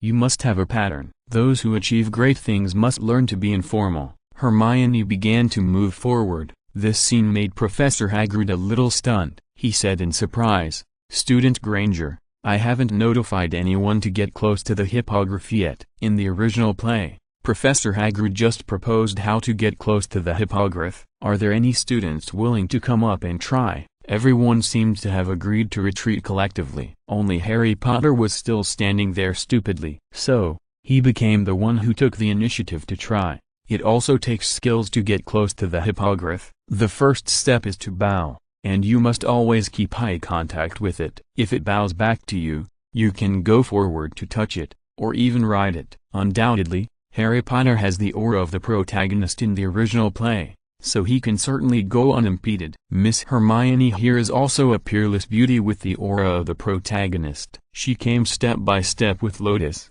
and the hippogriff seemed to have never seen such a beautiful fairy before, and was stunned. "Oh my god, what is Miss Hermione going to do? That monster looks very dangerous, very difficult to deal with." Professor Hagrid also quickly reminded, "Miss Granger, I must remind you that it is very dangerous for you to do this. The hippogriff is more irritable than you think. It will not ... It will. Hagrid was stunned. Miss Hermione seemed to have her own magic power, and she actually approached the hippogriff directly. Oh my God! This girl is so beautiful, even a beast, staying by her side, looks so harmonious. The picture is so beautiful. In fact, Hermione not only used the protagonist's halo, but also sprayed some spices on her body, which she made when she was studying potions. Just like in Fighting in the Sky, the male protagonist again made aphrodisiacs for the first time. Miss Hermione is an upright and good girl. Of course she doesn't have this special fetish, but she also prepared some self-defense medicines in advance. For example, antidotes, cold medicines, medicines for injuries, etc. The special spice that she is using now, which makes animals like her more, is one of them. Hermione has the wonderful attribute of being loved by everyone and flowers blooming when she sees her. With this special spice, it is understandable that the hippogriff did not reject Ms. Hermione's approach when they first met. In order to complete the task and at the same time not to make her reputation bad, when Miss Hermione reached out to touch the hippogriff's head, she also whispered in its ear, "Dog, you have changed. You used to eat grass, but now you eat meat. You eat 3 sausages in one meal. What kind of family can afford it?" There was a breeze blowing, and the students around were curious and opened their eyes wide, not understanding what Miss Hermione said secretly. "Harry, what do you think Hermione said to the hippogriff just now?" Harry knew Hermione's character and smiled. "It shouldn't be that your meat is delicious, or something like that. Harry, you've changed. You can actually make such a joke." Ron was a little surprised. "If you like someone, you can't help but imitate her," Harry said. "Although I don't know what Hermione said, I can guess that Hermione, who likes to give gifts to others, will definitely give it to the hippogriff in the end." Ron said a little sourly, "Harry, although you have never actively pursued Hermione, you know her too well. Know her better than me." Sure enough, when Hermione said those words in order to complete the task, the hippogriff seemed to understand. This surprised Hermione. Can it understand human words? Look at its big eyes full of wisdom. "Here, you like to eat meat, just eat it." Perhaps Hermione felt guilty, or perhaps it was really as Harry said, Hermione liked to give things to others. The main reason was that there were too many things in her space ring. If she didn't make some space, she would have no place to put the gold she picked up next time. "Here, big chicken legs, ham, and sausages, all for you." These were all foods that the hippogriff had never eaten before. Although Miss Hermione just called it a dog, in front of food, everything could become delicious. The hippogriff ate one in one bite, more accurately than a dog. It smelled so good in the mouth. Hermione also gave it some fruits, watermelon, banana, etc. to moisten its throat. The hippogriff was naturally happy reading. Please support the new book. Thank you everyone. Chapter 211, No Hurry to Marry, Flying Horse. Originally, Hermione was still a little worried. No matter what funny and weird things people do in private, Hermione doesn't care. It's been more than 2 years, and she has already adapted to it. Sad. However, in front of so many classmates, if she still says "da I tan log, tau tau haley anglian, hazo y juice," etc., Hermione still has to face it. Although Miss Hermione is not in a hurry to get married, there is no need to torture herself like this. Fortunately, in the actual process, Hermione can speak in private. As long as the hippogriff keeps the secret and doesn't tell anyone, there must be no big problem. Congratulations on completing the Option 1 task. Reward basic attribute +1. Perfect, comfortable mood. After doing all this, Miss Hermione left in a chic manner, and the hippogriff was also very satisfied. Usually, Professor Hagrid's own life and diet are perfunctory, and there is no need to say more about treating the hippogriff, as long as it doesn't starve to death. Although Miss Hermione secretly scolded it as a dog today, Hermione gave it a delicious meal that it had never eaten before. People die for money, and birds die for food. After all, the hippogriff is also a kind of beast. At present, it is still struggling with eating. If it can improve its food, It will be happy even if it only has one meal. Professor Hagrid asked, Miss Hermione, won't you get closer to the hippogriff? It seems to like you very much. Miss Hermione's task is completed, so there is no need. She waved her hand and said, let Harry do it. I believe the hippogriff will like Harry very much. After all, Hermione's character is low-key and cautious. If it is not a system option task, she generally won't force herself to stand out and attract attention. It is easy to change the country, but it is difficult to change one's nature, even if the system options are mostly some sensational tasks. Hermione's own nature remains unchanged, and she can still keep her original intention. It is not impossible to continue to play and communicate with the hippogriff, but it must be communicated in private, with so many eyes around watching. If Hermione is too outstanding and attracts attention, it will always make Hermione uncomfortable, so this honor should be given to the original male lead Harry Potter. Harry didn't expect Hermione to introduce him. In the original play, the classmates collectively retreated a few steps before he had the opportunity to show his talent. Here, there is no need for other classmates to cooperate. With just one sentence from Miss Hermione, many classmates' eyes were collectively fixed on Harry. If you ask Professor Hagrid who he likes the most, it is undoubtedly Harry Potter. So Hagrid is also very easy to accept Miss Hermione's introduction. He waved and said, Harry, come on, you can be more specific with the hippogriff. How specific? Harry was puzzled, but at this moment he could only bite the bullet. After all, it was Hermione who asked him to come. If he refused directly, he would not only reject Professor Hagrid's face, but also reject Hermione's good intentions. Harry, to be honest, you are not a beautiful girl, maybe you can't get close to the hippogriff directly. Professor Hagrid said seriously, you must follow the rules. First, bow and look into each other's eyes. If the hippogriff also bows, it means that the monster recognizes you. It sounds simple, but not every student can succeed. Harry did as he was told. Needless to say, his aura as the protagonist was extraordinary. The hippogriff soon bowed as well. Miss Hermione came back, and Ron whispered, Hermione, you are really amazing. But why did you let Harry go up? Hermione glanced at Ron and said, if not Harry, then you. Ron immediately felt embarrassed. After a while, he said unconvincedly, it's not impossible. Hermione ignored him and watched Harry start to perform. In the original movie, Harry was the protagonist, so he had a lot of scenes, and most of the shots were about him. Here Hermione is the protagonist. If there's a camera, the shots should be more about our stunning Miss Hermione. Of course, Hermione will not deprive others of their highlights. Very good, Harry, you did a great job. Professor Hagrid took the lead in applauding, because Miss Hermione's behavior just now was too abrupt and Hagrid was not prepared. Now Harry is doing it under his guidance. Seeing that Harry has done it very well, he is naturally happy and relieved. The classmates also applauded. The atmosphere of Hogwarts is full of the cultural tradition of liking to applaud. As long as you do a good job,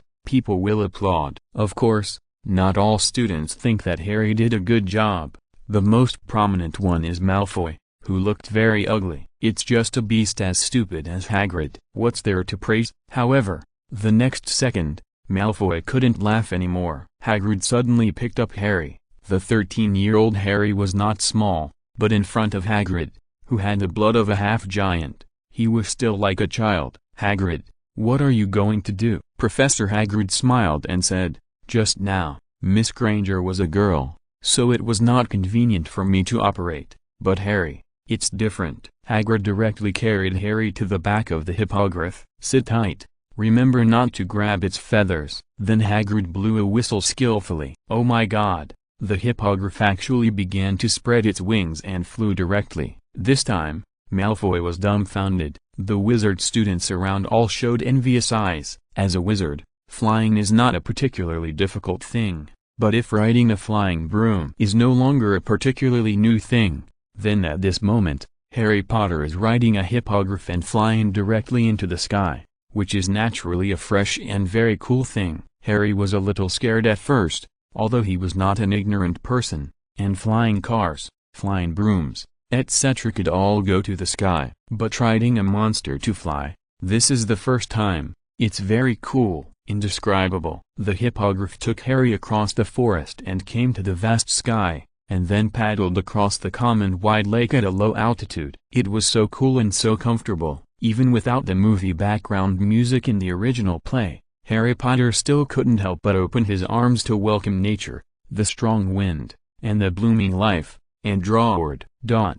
When Harry came back, fierce applause came one after another. "It's so cool." The classmates were very excited, and Harry also showed a happy smile. Malfoy was unwilling to do so at this time. He felt very sad. Why did the beautiful Miss Hermione call Harry instead of him, Malfoy? If Hermione had asked Malfoy to go up, then he would have been the one who had just sat on the hippogriff and showed off. What's so great about that? Anyone can ride this beast. Malfoy broke the rules, did not bow, and was arrogant and domineering. He rushed directly towards the hippogriff with a furious mood. He wanted to ride it by force. He wanted to show off more than Harry Potter. Malfoy. Harry stopped him. "Be careful, you will anger it." Professor Hagrid certainly knew the temper of the hippogriff. Harry and Ms. Hermione were both children of destiny, but Malfoy was not. Moreover, his attitude was arrogant, and there would definitely be problems. Chapter 212,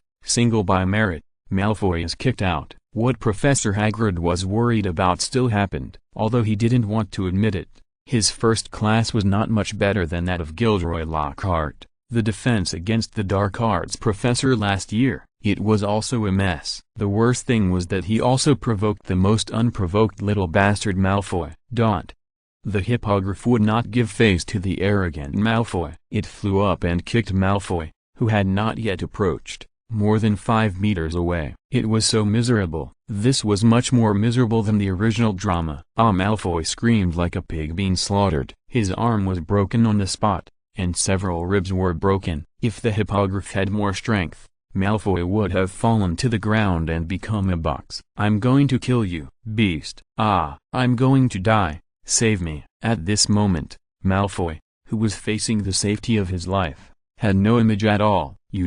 The purpose of his rushing out just now was to show off his ability, but the retribution came too quickly. Before everyone was even prepared, Malfoy lay down. Miss Hermione had a hunch. Sure enough, the system options popped up on time. Miss Hermione already had experience. How could the system options let Malfoy go when he was so badly injured? Option 1. Brat, you are single based on your strength. For your performance just now, I give you -5 points out of 10 points. It's really embarrassing. Complete the task and reward the exclusive attribute, Venomous Tongue, +1. Option 2. Malfoy, you should quit the group. Your tricks are so annoying that I can't bear to watch them. You should live in another city. Complete the task and reward 1 pack of funny emoticon stickers. Option 3. Walk forward and use magic to stop the bleeding of Malfoy temporarily, and then ask if he is okay. Complete the task and reward basic attributes +1. These 3 options are so difficult to choose. If we start from the original intention, Miss Hermione wants to say option 2 the most. Malfoy's tricks are too annoying. It is really recommended that he quit the group and live in another city. But what the hell is a pack of emoticon stickers as a reward? Moreover, such truth is a bit hurtful. There is no need to lose the image of a lady for the sake of a momentary verbal pleasure. Option 1 is also good. Whether Malfoy is single or not, what does it have to do with Hermione? And give it -5 points, making it like a blind date show, which is completely unnecessary. And the reward of the exclusive attribute, Venomous Tongue, +1 is a bit confusing. Hermione has no intention of developing a venomous tongue. She is fine now. So, although from the original intention, Miss Hermione did not want to do it the most, and she felt it was the most hypocritical. But who can avoid being hypocritical when living, for the sake of harmony for everyone? Sometimes good-intentioned hypocrisy is inevitable. So, Miss Hermione strode to Malfoy. Malfoy's two-good-for-nothing followers Crabbe and Goyle were at a loss and didn't know what to do. Miss Hermione was like an angel, and her voice was so beautiful and pleasant. "Don't panic," she took out her wand while speaking. "Remember last year, when Gilderoy Lockhart treated Harry's broken arm, he cast a spell and Harry's arm turned into a boneless chicken claw. Of course, This would not happen to Ms. Hermione. She is very reliable. The dazzling spell, which can also emit dazzling light during the day, fell on Malfoy's injured body. The bleeding of Malfoy's injury was immediately stopped, and the pain of Malfoy's wound was also reduced. Malfoy's face was pale, and beads of sweat dripped down. He forced a smile and said, "Thank you, Hermione, you are simply my angel. You should go to the doctor as soon as possible. Professor Hagrid will take you there." Miss Hermione really couldn't pretend anymore and wanted to end it quickly. Professor Hagrid came over. He saw Miss Hermione calmly and gave Malfoy emergency treatment. He knew that Miss Hermione was very professional and excellent, but now is not the time to praise Miss Hermione. Hagrid directly picked up Malfoy like a child. "Oh my God, you're so rude, you hurt me," Malfoy complained, and at the same time he threatened, "Hagrid, you and your damn beast, just wait for me, my father will not let you go." Malfoy gradually went away. Ron looked at his back and said, "You deserve it, Hermione. You shouldn't have saved him. People like him are not worth saving at all." Hermione said, "I don't want to save him, but he was so badly injured in Professor Hagrid's class. Someone has to stand up and do something." "That's right," Ron finally reacted. "Hagrid is in trouble." Harry also frowned. He looked at the hippogriff worriedly. "Malfoy's father Lucius, Harry Potter has seen it. He will definitely not give up easily." Miss Hermione seems to have forgotten something. During the holiday last semester, Hermione gave Lucius a special gift because of the system option task. In order to send the gift, Miss Hermione pretended to be very mysterious, and it seemed that it was related to the mysterious man Voldemort who could not be called by name. In short, she deliberately let Lucius make associations in that direction. At the same time, she used magic to cast a spell and put it in an exquisite and simple box. In fact, it was a pair of green slippers that the system rewarded when it was sent to Headmaster Dumbledore. Of course, Hermione also said that it would be stored in the Chamber of Secrets. 99 and 81 days. Now there is a summer vacation, plus these few days. The time is almost up. In other words, it is not far from Lucius finding out that he has been tricked and fooled. At that time, Miss Hermione will definitely face the violent rage from Lucius. Hermione was only worried about Voldemort's revenge, so she was more cautious in dealing with Voldemort's affairs. As for Lucius, an ordinary villain leader, Miss Hermione really didn't take him seriously, so she really forgot about the green slippers last year. Hermione even thought that Lucius had already cracked her ancient magic and opened the treasure box to look at it. A pair of green slippers, fresh and natural, of excellent quality, may accompany Lucius until old age. So, in fact, Hermione felt that Lucius should be sensible to thank her for giving him such high-quality green slippers. Malfoy was hospitalized again. This boy, with a rich family and handsome appearance, is still quite popular with girls at this youthful and vigorous age. In the original play, when Malfoy was injured, there were several girls around him who cared for him. Malfoy here is no exception. There are even fans who accompany him in the infirmary to take care of him. There are actually some good-looking girls who are just beginning to fall in love. However, compared with the beautiful Miss Hermione, they are simply pale in comparison. Malfoy is not a picky person. He has known Miss Hermione for more than 2 years, and he has long been unable to let go of other women in his heart. In his mind, heart, and even in his dreams, there is Miss Hermione who is flawless and charming with a smile. "Didn't Miss Hermione come to see me?" Malfoy was lying on the hospital bed. He thought he had fainted and missed someone important. His younger brothers Crabbe and Goyle shook their heads and said, "No." Malfoy immediately started to get angry for no reason. "Damn it, you two must have missed it. Get out. Get out. I don't want to see you." Please support my new book. Thank you everyone. Chapter 213 Why am I always the one who gets hurt? The magical boggart. Malfoy's anger is completely understandable. A man who loves someone unrequitedly is quite pitiful in some ways. Of course, Malfoy is totally unworthy of any sympathy. Harry, Ron and Hermione began to discuss whether Professor Hagrid would get into trouble this time and how the hippogriff would be treated. "It's no use for us to worry about it here. Let's wait and see what happens," Hermione concluded. Ron and Harry could only nod their heads. Things have come to this point, and worrying too much will not help. While eating in the Great Hall, some students discussed Sirius Black. Since this prisoner escaped from prison, he has become completely famous. Legends about him are everywhere in the streets and alleys. Even Hogwarts is no exception. Students saw it in the Daily Prophet. Look, the newspaper said that someone saw Sirius Black in Dufftown. Oh my god, so scary. Dufftown is very close to Hogwarts. Ron whispered, "Isn't that Sirius Black really going to come to Hogwarts?"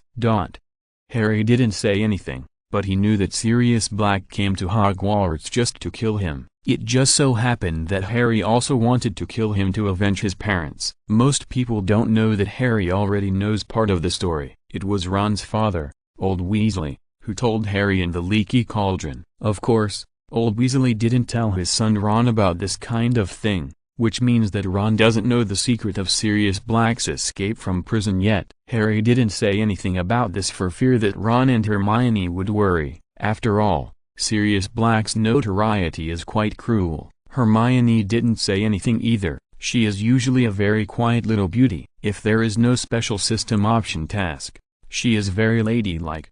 In the original play, it seems that a few days later, the new defense against the dark arts Professor Lupin's class, because Malfoy's figure was in the original play, it seems that his arm injury had healed at that time. And here, Malfoy is still in the hospital. In the afternoon, there is a defense against the dark arts class. Perhaps like last year, Headmaster Dumbledore felt the safety of the students. Last year, because of the monster in the Chamber of Secrets, he asked Defense Against the Dark Arts Professor Gilderoy Lockhart and Professor Snape to work together to set up a duel arena, just to improve the children's ability to respond when encountering danger. However, this year, due to the threats of Dementors and Sirius Black, the Defense Against the Dark Arts course has become crucial again. The first day of the class is about to start, and there is no time to lose. Ron accompanied Hermione and Harry, and he was in a good mood. In the morning divination class and care of magical creatures class,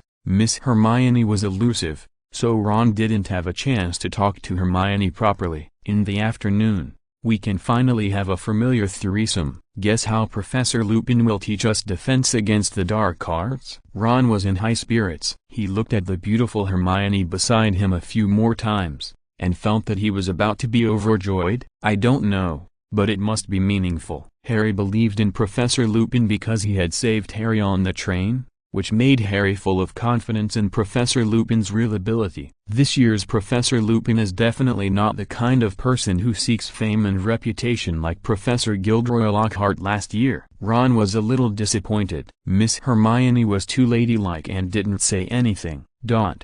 There were many students in the Defense Against the Dark Arts class today. Like Ron, everyone was very curious about what the professor would teach them. As his first class, Professor Lupin was of course very serious. He had deployed his props in the classroom in advance. What was a bit similar to Professor Gilderoy Lockhart last year was that he also prepared magical creatures. They were all demonic. Last year, Professor Gilderoy Lockhart was placed in a cage to surprise the students, but it turned out to be a shock. This year, Professor Lupin was very stable, as can be seen from the vicissitudes and scars on his face. He prepared a wardrobe.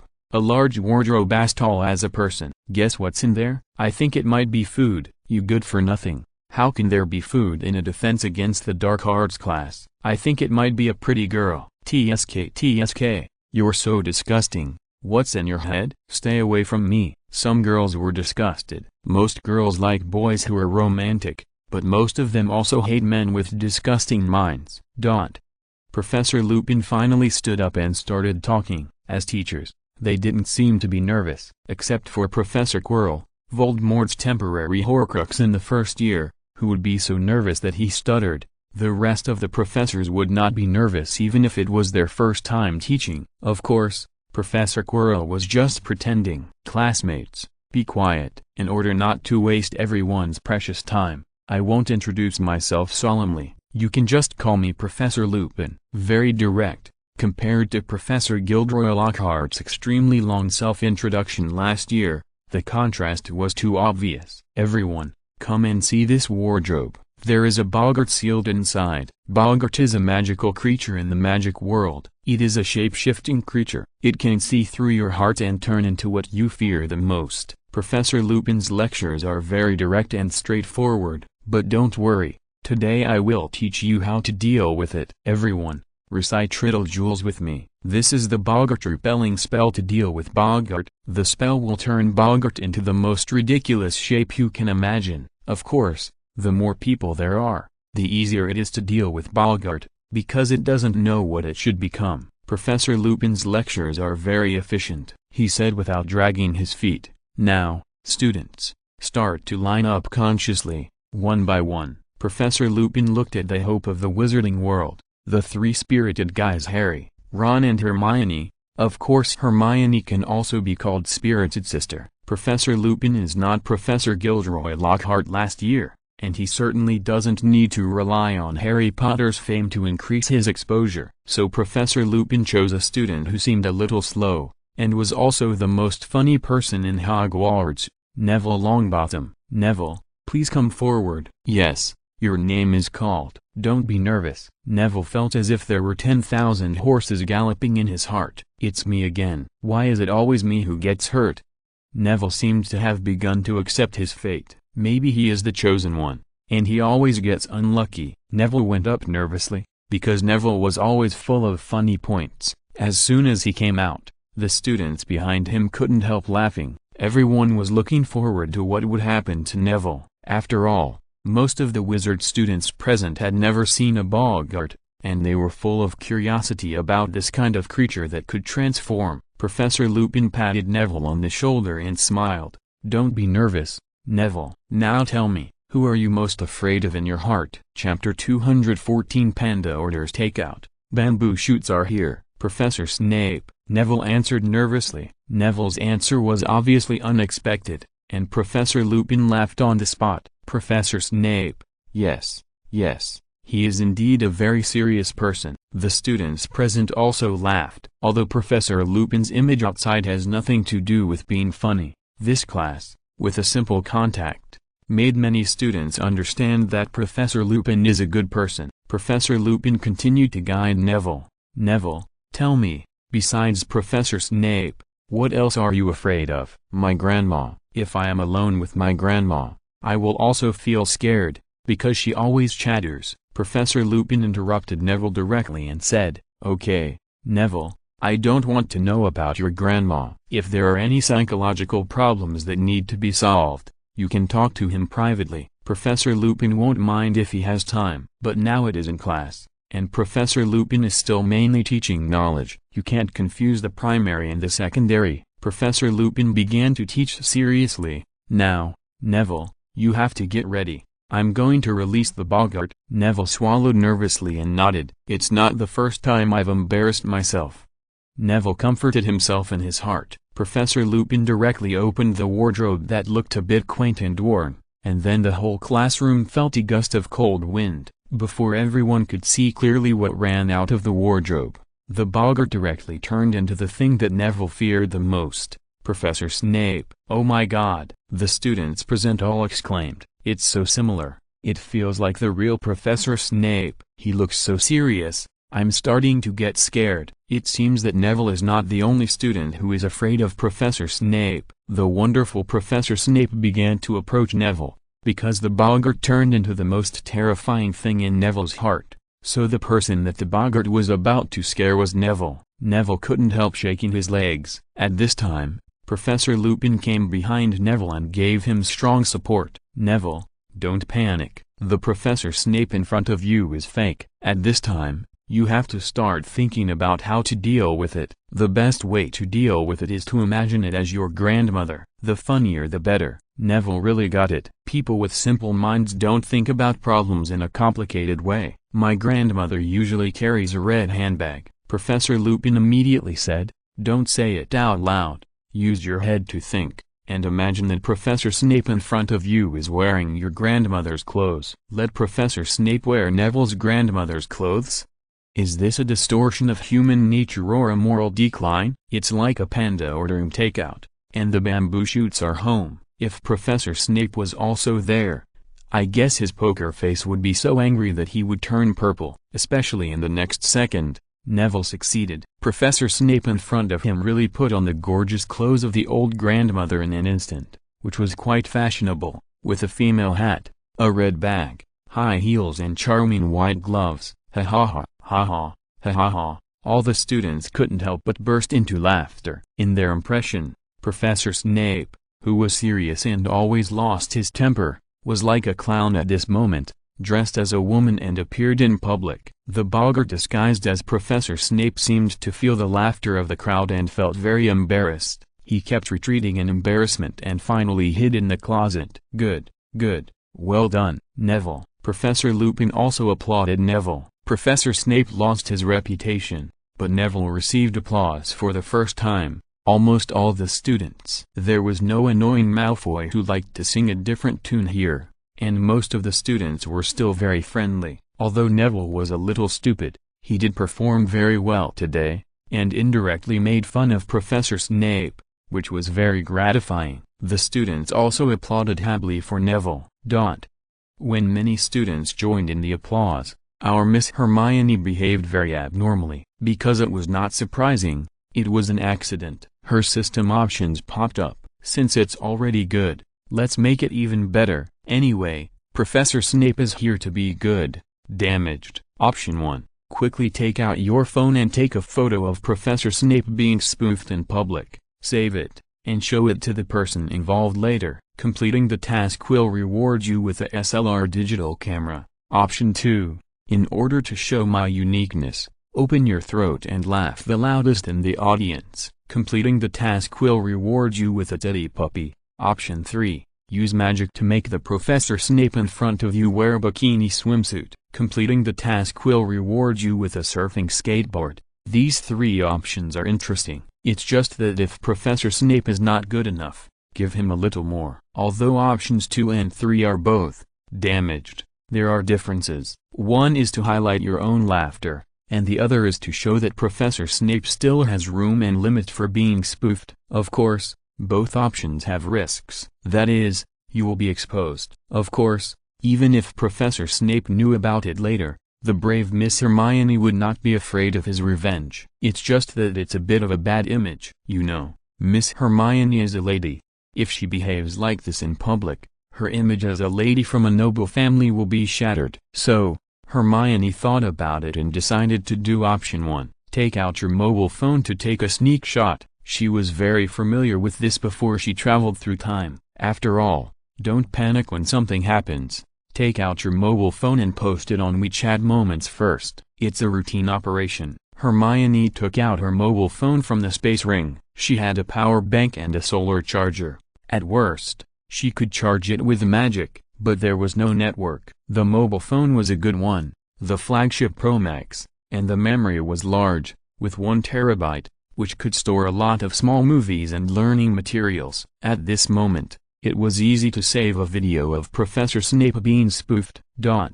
When Miss Hermione was taking a sneak shot to complete the task, the dog-licking classmate Ron beside her saw it. He asked in surprise, "Hermione, what is this?" Hermione answered casually, "It's just a magic prop. You don't need to make a fuss." Ron had never seen a high-tech smartphone, and as a country bumpkin, he could understand. After Miss Hermione finished taking pictures, she put away her phone. At this time, the system prompted, "Congratulations on completing option 1 task, and reward a SLR digital camera." It seems that this rewarded SLR camera will also be used for candid photos in the future. Miss Hermione will also be a member of the paparazzi team in the wizarding world. In order not to waste class time, Professor Lupin sent Neville back and continued, "Classmates, line up. Next, please welcome Ron." Ron is the famous second funny member of Hogwarts. Neville is the first and he is the second. There is nothing wrong with this. This may be the halo, which others can envy. Ron himself didn't know how he became the second inexplicably. He was just paying attention to what Hermione was holding in her hand. Looking at the screen, it seems that the Professor Snape who was just spoofed can be photographed in it. It looks very advanced. At this moment, Ron began to perform on the stage. "Please support my new book, Thank you everyone. Chapter 215. No need to worry. The big spider wearing roller skates. If it is said that it is good enough to let Professor Snape wear Neville's grandmother's clothes, and then be ridiculed by the whole class and secretly photographed by the beautiful and lovely Miss Hermione, then Ron's performance on the stage next is also good. If the big spider that is about to appear can speak human language, it will say, "There is no need." Professor Lupin asked Ron what he was afraid of, just like he did to Neville just now. Ron was a little nervous. He looked back at Harry Potter and Hermione, especially Hermione, thinking to himself that he must not embarrass himself in front of the goddess in a while. Even Neville Longbottom can pass it. If he can't, it will be too embarrassing. "Come on, Ron, you can do it." Ron cheered himself up. "Are you ready, Ron?" Professor Lupin knew the ability of Boggart, and it was very dangerous to let students who were only in their teens face the most feared things in their hearts. So Professor Lupin was not careless, and he was always highly prepared for any emergency. "Yeah." Ron nodded with a tense face. The next second, the Boggart, which looked like a ball of black fog, was released directly by Professor Lupin. The surrounding atmosphere instantly solidified, and the students behind Ron didn't dare to breathe. After all, unknown horror things are always a bit scary. Ron had already encouraged himself, but when he saw the monster that the Boggart suddenly transformed into, Ron was stunned.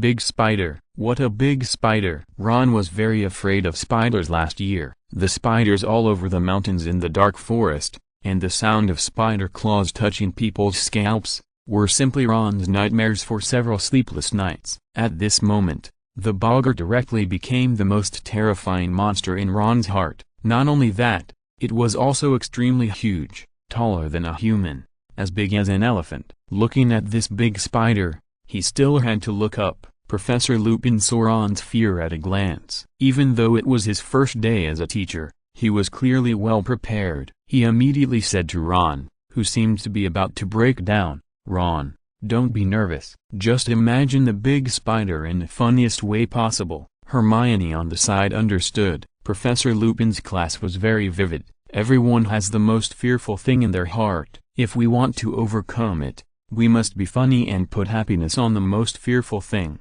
Only in this way can life continue. The reason why Professor Lupin brought Boggart to teach the students was to let the children learn how to face the difficulties and fears of life in the future, as well as how to face the Dementors who were eyeing outside the school. It must be said that Professor Lupin's teaching was really well-intentioned. How to deal with the big spider. Use fire, water, oil, or let the big spider wear Professor Snape's clothes? Well, the spider is too big. I guess it won't fit.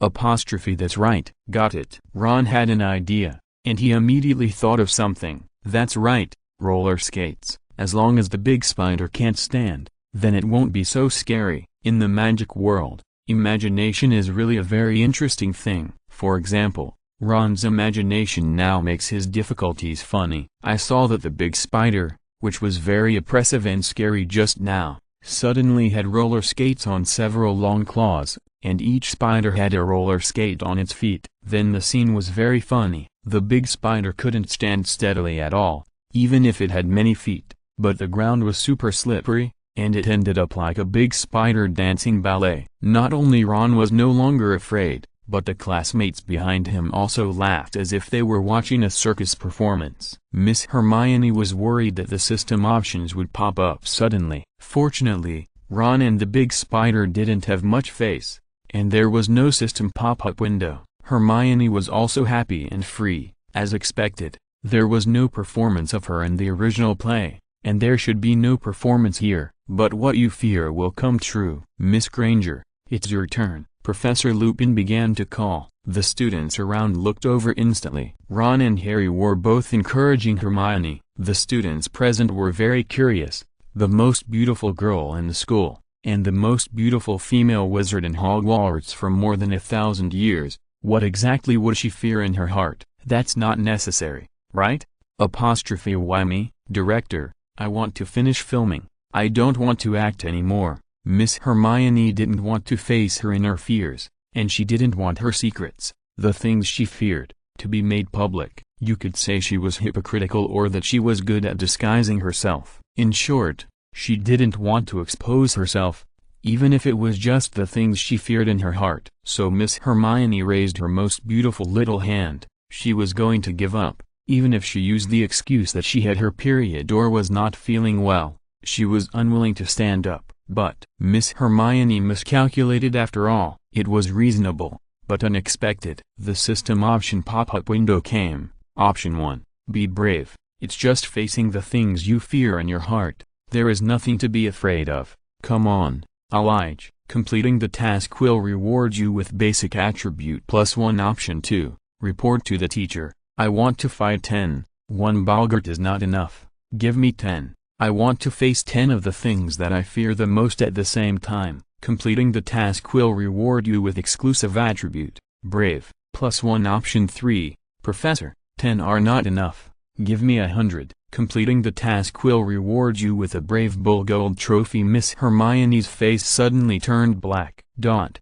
Her heart was filled with silence. This system option was really poisonous. In order to let Hermione face the thing that she feared the most, it was really painstaking. Miss Hermione really wanted to say, "It's not necessary."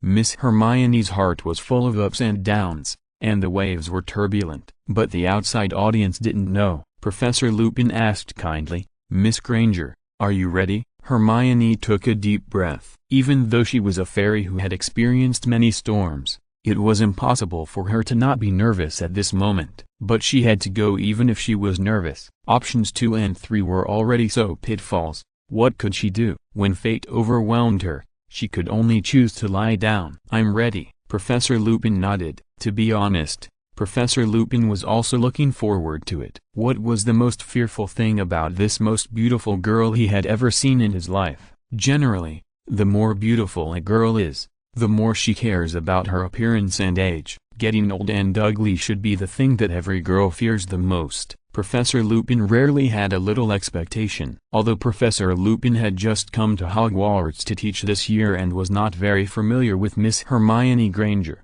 he had a hunch that the beautiful little beauty in front of him, Miss Hermione, was definitely not simple. "Come on, Miss Hermione, we support you." Even though Hermione was already very low-key, she still had a large fan base because of her outstanding personality and appearance. Even though Miss Hermione did not organize any fan meetings or other activities, the boys who liked her were still very fanatical. Just because Miss Hermione was so outstanding and excellent, just like there are some big stars who are very popular, have excellent works, good character, no scandals, but are very low-key. Miss Hermione is such a Hogwarts female star. Chapter 216, Oppression.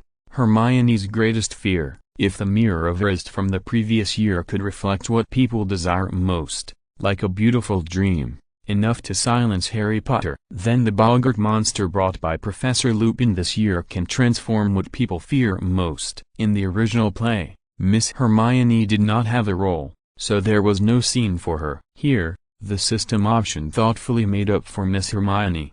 As the saying goes, what other children have, we must have too. Miss Hermione just wants to spit at the system bitch in the face with her saliva with the fragrance of rose petals. If Neville and Ron's performance just now was just an appetizer, then the main course came when the beautiful and graceful Miss Hermione, who was so beautiful that it was hard to look directly at, came on stage. The whole audience was very focused. There were those who were worried about the licking dogs, those who were also women but too ordinary and jealous, those who watched the fun, those who were curious, and those who were curious. After all, although Miss Hermione usually behaves approachable, no one can really get close to her heart. It's as if there is an invisible siege, and people inside want to go out, and people outside want to come in. Tension filled the whole classroom, and most people were sweating for Miss Hermione. A strong sense of oppression came over me. Suddenly, Professor Lupin opened the shabby and simple wardrobe,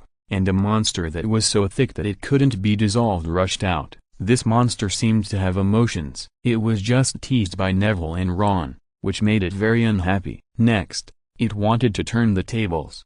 However, when the boggart faced the breathtakingly beautiful Miss Hermione Granger, it was stunned. It looked like it was confused by Miss Hermione's beauty. As the saying goes, a big baby like Miss Hermione, who would not be confused. Tilda. The students present were also stunned. Their smart brains really couldn't figure it out. Did the boggart also know that it was easy to be stunned when looking at beautiful women? Of course not. Human aesthetics and monster aesthetics are sometimes different. Boggart certainly would not be attracted by Miss Hermione's beauty. Even if he was attracted, it was the charming temperament that emanated from Miss Hermione, which had nothing to do with her facial features and figure. The reason why Boggart was very abnormal at this moment was that he did not transform into the existence that he feared the most in his heart in less than 2 seconds, as he did when facing Neville and Ron just now. It was because of Hermione's mystery. Miss Hermione has too many golden fingers. Just like in the divination class, it was predicted that Miss Hermione would be a god in the future. Miss Hermione was always shrouded in a special mist that only mysterious beings could notice. Time passed by second, deep in the hearts of everyone. It was as if a second light was placed, ticking, ticking, ticking. After more than 10 seconds, Boggart seemed to have seen through a little of the inner fear that Miss Hermione seemed to deliberately reveal. Then, amid the curiosity and expectation of the crowd, a huge bald head began to appear. That's right, as long as the fearful heart transformed by the boggart is bigger than the real body. A large version of Voldemort appeared directly in front of everyone. The terrifying sense of oppression was like a large army approaching, like the sky falling and the earth collapsing, rolling in. Oh my god, it's Voldemort, you know who. How could it be? Miss Hermione's biggest fear is Voldemort? The sense of oppression brought by Voldemort was so terrifying that for a moment, all the students felt like a huge stone was pressing on their hearts, and they couldn't breathe at all. Not only that, their bodies were frozen and couldn't move at all. This is Voldemort. And it was a large version of Voldemort, a great demon that most wizards in the wizarding world dare not even call out his name. The fear he brought was no longer as simple as killing and death. In the wizarding world, Voldemort was a symbol, a synonym for fear, and a belief of villains. This is far more terrifying than simple fear. Just his name can make most wizards lose their fighting power. However, there is never a lack of the bravest people in any world. Obviously, Harry Potter is that kind of person. When other students were afraid, even Professor Lupin was a little dazed, Harry Potter was the first to wake up. He recalled that Ms. Hermione seemed to have told him that in this world, she was only afraid of Voldemort, and she was not afraid of anything else. It turned out that Miss Hermione was not joking. At this moment, the boggart transformed into the existence that Miss Hermione feared the most. Hermione, Harry Potter didn't think too complicated. What a hero saving a beauty,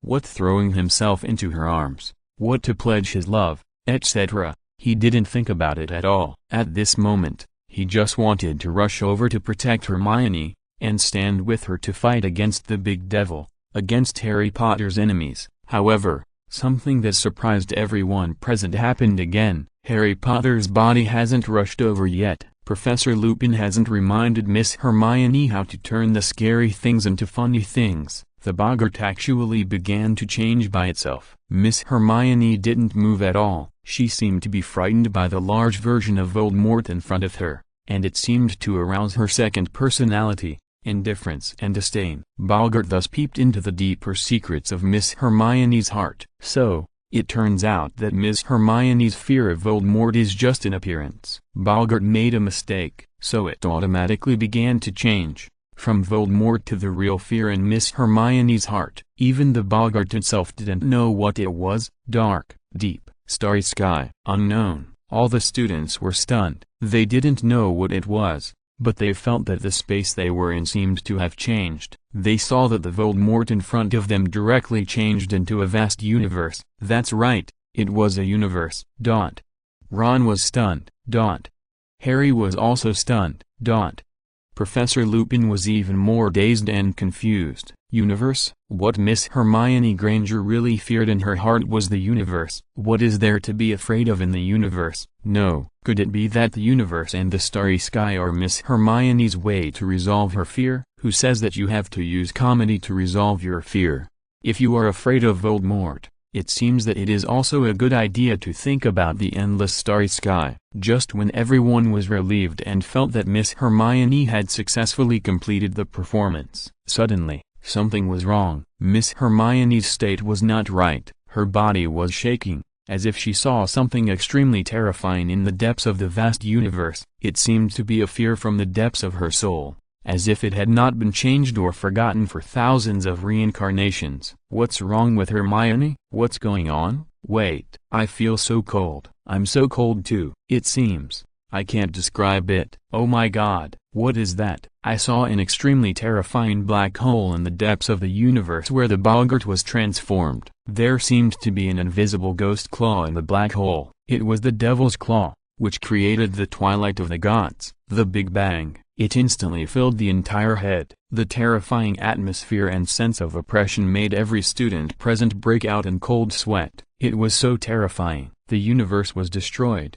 God died, and everything returned to nothingness. Please support my new book. Thank you everyone. If you're listening to this novel on a channel other than Fanfic World, it means they downloaded and uploaded it without effort. We cordially invite you to visit our channel, Mundo Fanfic Novelist. There you'll find the original version of this story and you can explore many other novels of various genres. We're waiting for you to immerse yourself in a world of incredible novels. Chapter 217, Getting By, Ragnarok. Because of Miss Hermione, the atmosphere in the Defense Against the Dark Arts class at this moment directly reached an unprecedented height. It was the height of the limit of thought and soul, and it was a height that ordinary wizard students might not be able to imagine in their lifetime. The universe is destroyed, God is dead. How could such a bold imagination that is close to arrogance be a plot that normal humans can imagine? You have to know that Voldemort is already the source of nightmares,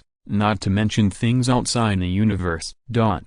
Not only were the students present scared, but also Ms. Hermione herself. To be honest, when she was told in the divination class that the future was God, she didn't care too much. It was just a joke. How could a cute girl who drinks milk tea and eats fried chicken every day imagine herself as a god? However, this kind of change happened again today. It was too abnormal. Is this the system deliberately reminding Hermione?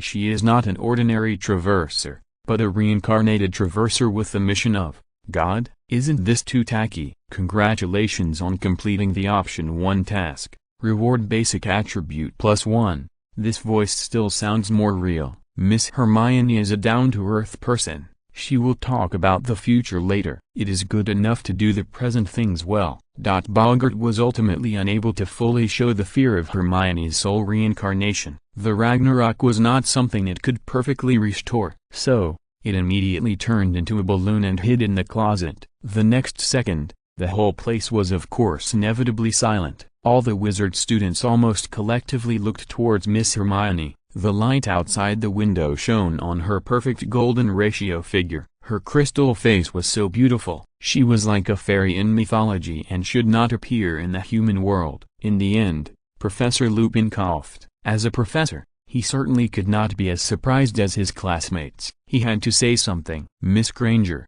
your fear is a bit unusual. I mean, because the universe was destroyed and the gods were dead. This kind of scene was indeed a field that ordinary wizards could hardly touch. It was really shocking. Miss Hermione of course had to start trying to get away with it. She herself didn't know what was going on. Even if it was the truth, she couldn't completely confess it. Just kidding.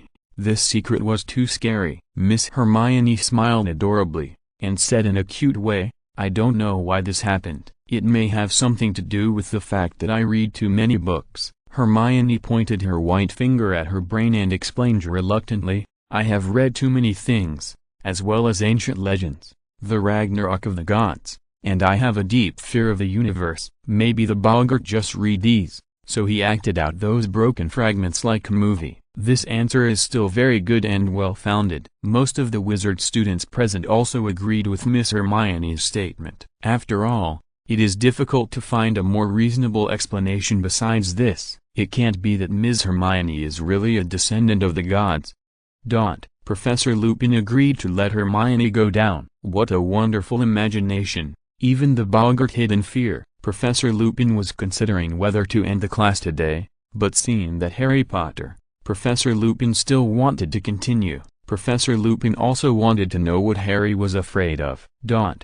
After Hermione, a girl came up. The appearance naturally returned to the ordinary level, and everyone was no longer concerned about admiring the beauty, but thinking about what she would be afraid of. Boggart was tired, but he had to go out to work because he was forced to do so. When Boggart turned into a giant snake, the girl was obviously scared. She began to turn pale. The giant snake was very large and looked very oppressive at a close distance, but with Ms. Hermione's wild imagination just now, even if a terrifying giant snake appeared, everyone's thoughts inevitably changed. For example, the original terrifying venomous snake was just like this. Compared with the destruction of the universe and the twilight of the gods, it was really a small witch compared to a big witch. The realm of thought is completely not at the same level. Miss Hermione Granger is worthy of being a goddess rarely seen in Hogwarts for 1,000 years. From the inside to the outside, she is different from ordinary girls. Don't be nervous. Imagine this giant snake as funny. This girl has not been exposed to the funny emoticons that are fashionable and full of cultural connotations, so she couldn't imagine the terrifying giant snake in front of her as funny for a while. If Miss Hermione had played normally, she could have replaced the funny emoji head with the giant snake head, which would have been very funny. Everyone is different. This girl suddenly thought of the clown in her mind. In fact, another culture of the clown is horror. Many clowns are associated with horror movies, but this girl has obviously watched too few movies, and her knowledge is only that clowns are funny characters in the circus. In particular, in this girl's imagination, the clown became a tumbler, swinging back and forth. Students who are slightly more knowledgeable, when they see this tumbler-like clown, the first thing they think of is horror movies. However, the girl is very simple and actually thought of funny things, and then she succeeded. It must be said that the girl's imagination is quite unique. Good, well done. Since this girl did not associate the clown with a horror movie, Professor Lupin certainly would not deliberately remind her. He directly applauded and praised the girl for her good work. Unlike the previous student, she was not only breathtakingly beautiful, but the imagination in her brain also broke through the solar system and reached a height that ordinary people could not reach. It is really hard to describe. Hurry up. We have to hurry up. Next one. Harry Potter. Professor Lupin called out Harry's name with expectation. It must be said that the adventure trio had good luck and were all in the front. This shows that the director arranged it well. Harry looked at Ron and Hermione, and then walked up. Ron asked Hermione beside him, "Your imagination was so cool just now." Hermione replied, "It's okay, but sometimes thinking too much is not necessarily a good thing." Ron thought for a while and said, "I think so too. In fact, sometimes I also think about things on the sun and the moon, but my imagination has not been able to break through the Milky Way." And Hermione, you went straight to the explosion of the universe. Hermione didn't want to talk about this topic anymore. She said directly, "Okay, let's watch Harry." Ron also knew what to say and didn't say anything more. Boggart didn't go back to the closet, but directly stood in front of Harry Potter as a clown swinging back and forth like a tumbler. Boggart can read the fear in anyone's heart, including Harry. Miss Hermione was first afraid of Voldemort, but Harry was not. He only hated Voldemort. Although Voldemort's sudden appearance sometimes scared him, that was not fear. What Harry really feared was the Dementors. Although the Dementors' horrible appearance was scary, what Harry really feared was not the Dementors' appearance, but the synonym of Dementors, depression. Harry was afraid of the Dementors' ability, which could take away Harry's little happiness. This was what Harry feared the most. He couldn't lose his happiness. Chapter 218. I want to challenge my weak spot, the Patronus charm. Those who have watched the original drama know that Harry Potter was not happy before he received the admission letter from Hogwarts. He was an orphan who lost his parents at a very young age and was fostered by his sarcastic uncle's family. In that home without warmth, he was like a slave. He should be grateful for the food and shelter he received. As for noble things such as dignity, warmth, fairness, and happiness, they were all out of reach for Harry Potter. Fortunately, He finally grew up and his wings gradually hardened, coming to Hogwarts, although there would be a lot of difficulties and hardships every year under the arrangement of the screenwriter and director. But fortunately, he found happiness here. This was something he could never reach before, so Harry regarded Hogwarts as his real home from the bottom of his heart.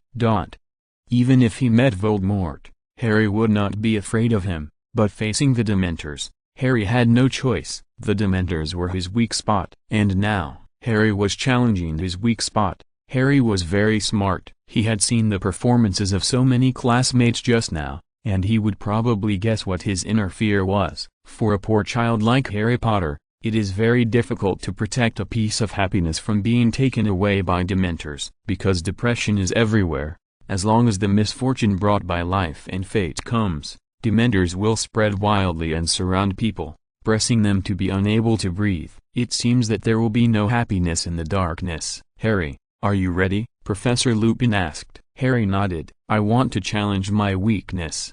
Harry can only cheer himself up.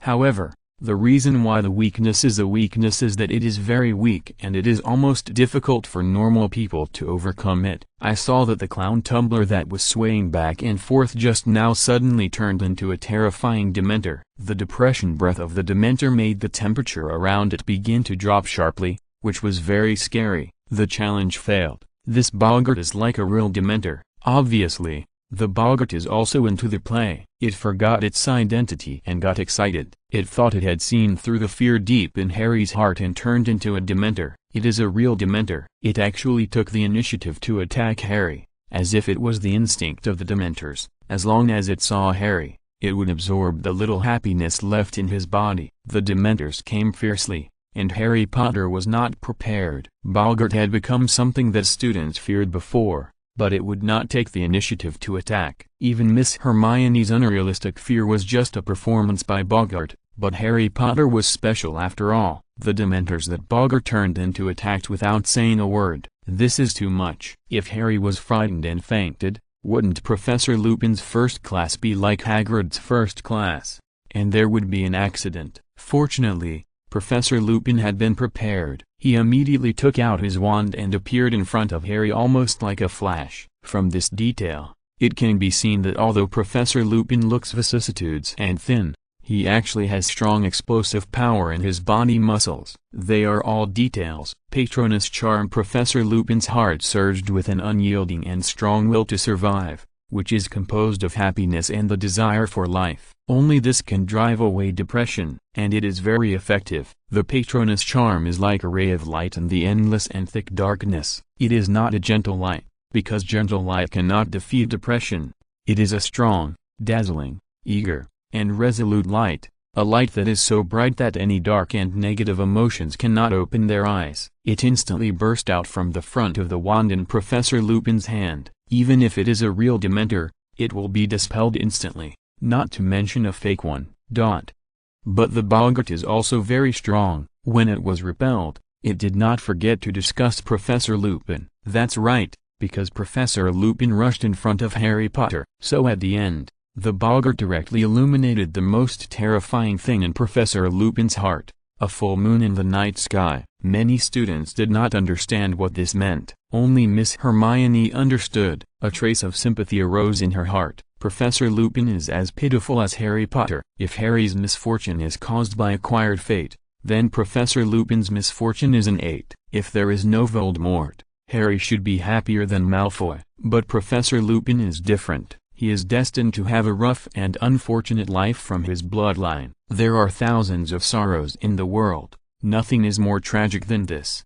Professor Lupin was in a difficult mood. The full moon in the night sky, of course, is not as grand and exciting as Miss Hermione's universe-destroying Ragnarok. But even if the gods are dead and everything is quiet, it is just a sensory shock. For Professor Lupin himself, it actually doesn't have much impact. But the full moon in the night sky is different. It is what Professor Lupin fears the most, and it is also Professor Lupin's weak spot. Professor Lupin cannot challenge it successfully, because it is the suppression of bloodline. Unless he reincarnates from the beginning, there is no solution. So Professor Lupin felt the blood in his body begin to stir, and he knew that today's class could not continue. So, Professor Lupin pretended to be calm and said, "Students, today's class ends here, let's go home." Students who have not yet played their weak spots began to complain. "It's not my turn yet. I also want to challenge my weak spot." "Oh no,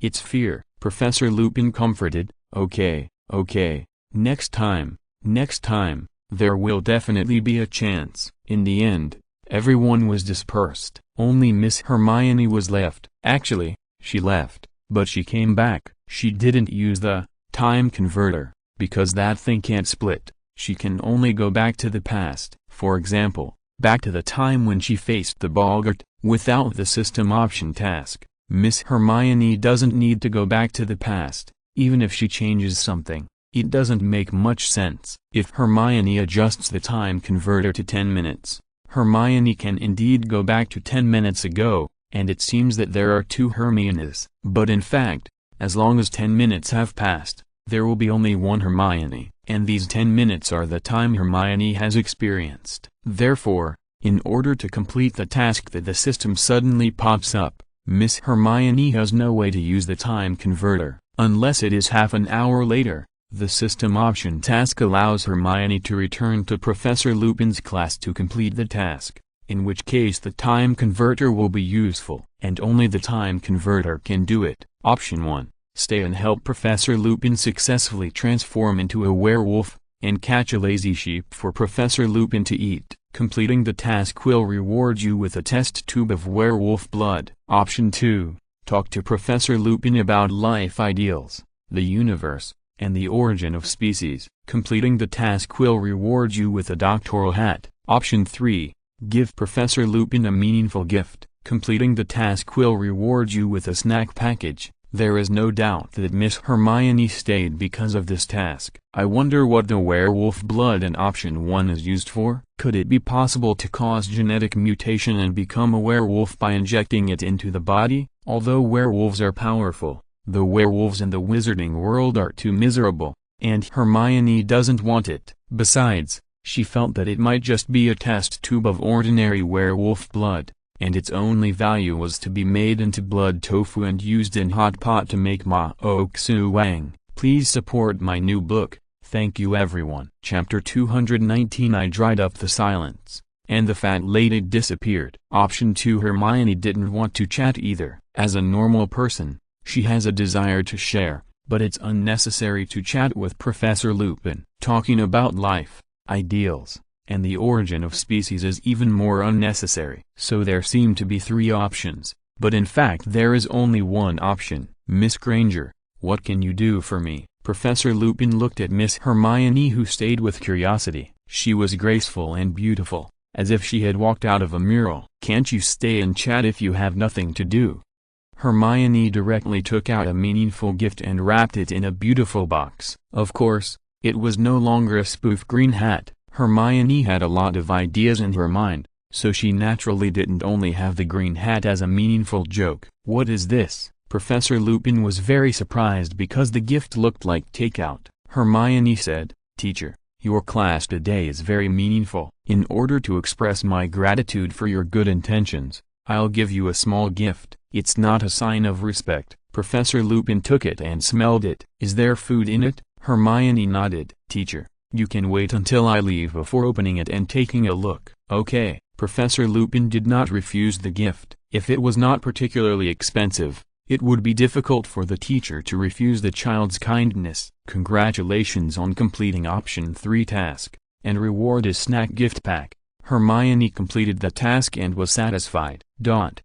As a werewolf, Professor Lupin was just the gray wolf on the green grassland in Hermione's eyes, wasn't he? The gray wolf had never tasted the taste of mutton in his life, so Hermione thoughtfully prepared a mutton skewer for Professor Lupin. Anyone who has eaten it knows how delicious it is. When Professor Lupin opened the gift package and looked at the steaming mutton skewers, he smiled with relief, because he had no idea that Ms. Hermione had implied that he was the gray wolf. He just felt that the kebab was very fragrant, a delicacy that normal people could not refuse. Finally, Professor Lupin came to the window and ate it alone while enjoying the scenery. "It's delicious," Apostrophe it suits Professor Lupin's taste very well. It is also a delicacy that Professor Lupin has never eaten before. It must be admitted that Miss Hermione is very unexpected in all aspects. Miss Hermione came back, and Ron asked in surprise, "What were you doing just now? Why do you care so much?" Hermione didn't even bother to find a lie.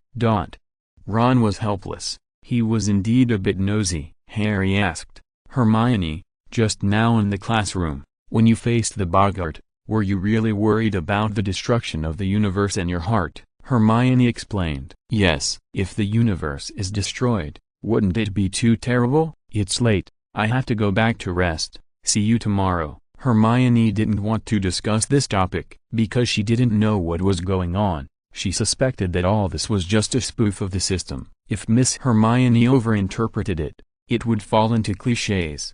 In the dead of night, Hermione seemed to have something on her mind and couldn't sleep. Even computers sometimes have bugs, and the human brain is sometimes more colorful than computers when it comes to imagination. After all, computers were originally created by human brains. When she couldn't sleep, Hermione listened to music. She plugged in the advanced 3.5mm headphone jack, and her smartphone played a song that was very familiar to Hermione before she traveled through time. "I dried up the silence, and regretted being impulsive." This line of lyrics is very meaningful. I dried up the silence. Miss Hermione had a lot of silence. Although she wanted to live a simpler and more low-key life, if she was a god, and she died in the Ragnarok, then there is no doubt that Miss Hermione's future might be more turbulent. If an ordinary heart encounters a shocking and world-destroying event, what should ordinary people do? Eat and drink. Miss Hermione finally fell asleep, as a stranger in a foreign land, listening to the songs of her hometown. In the next few days, Hogwarts was still normal, although this magic school itself is very abnormal for Muggles. After drying up the silence, Miss Hermione's mood gradually calmed down. Just like the major events in life, such as the college entrance examination, marriage, and childbirth, the heart was of course turbulent at the time, but it would always return to calm. Looking back, it would still be exciting, but in the new day, there are more new things. After all, people cannot live in the past forever. After school this afternoon, the Gryffindor students encountered trouble. There are many ghosts living in Hogwarts. And of course there are people living in paintings. They may still be nostalgic for the human world, or they may not want to disappear from other people's memories so quickly. The fat lady is gone, the Gryffindor students exclaimed. The fat lady is the portrait guarding the entrance of the Gryffindor College Lounge. The fat lady is, as her name suggests, she is really fat. Although her personality is a bit artificial sometimes, she is a cheerful and lively woman. At the beginning of this semester, she also performed a performance of breaking a goblet with her voice. It can be seen that even as a person in the painting, she wants to integrate into the wizard students. But she failed. She cheated and broke the goblet, and then boasted that her singing voice had improved. The students who knew the situation ridiculed that the fat lady's voice had not changed for several years, and it was even more unpleasant than the sound of a pig being slaughtered. The fat lady also had a good temper. Even if someone said something bad about her in front of her,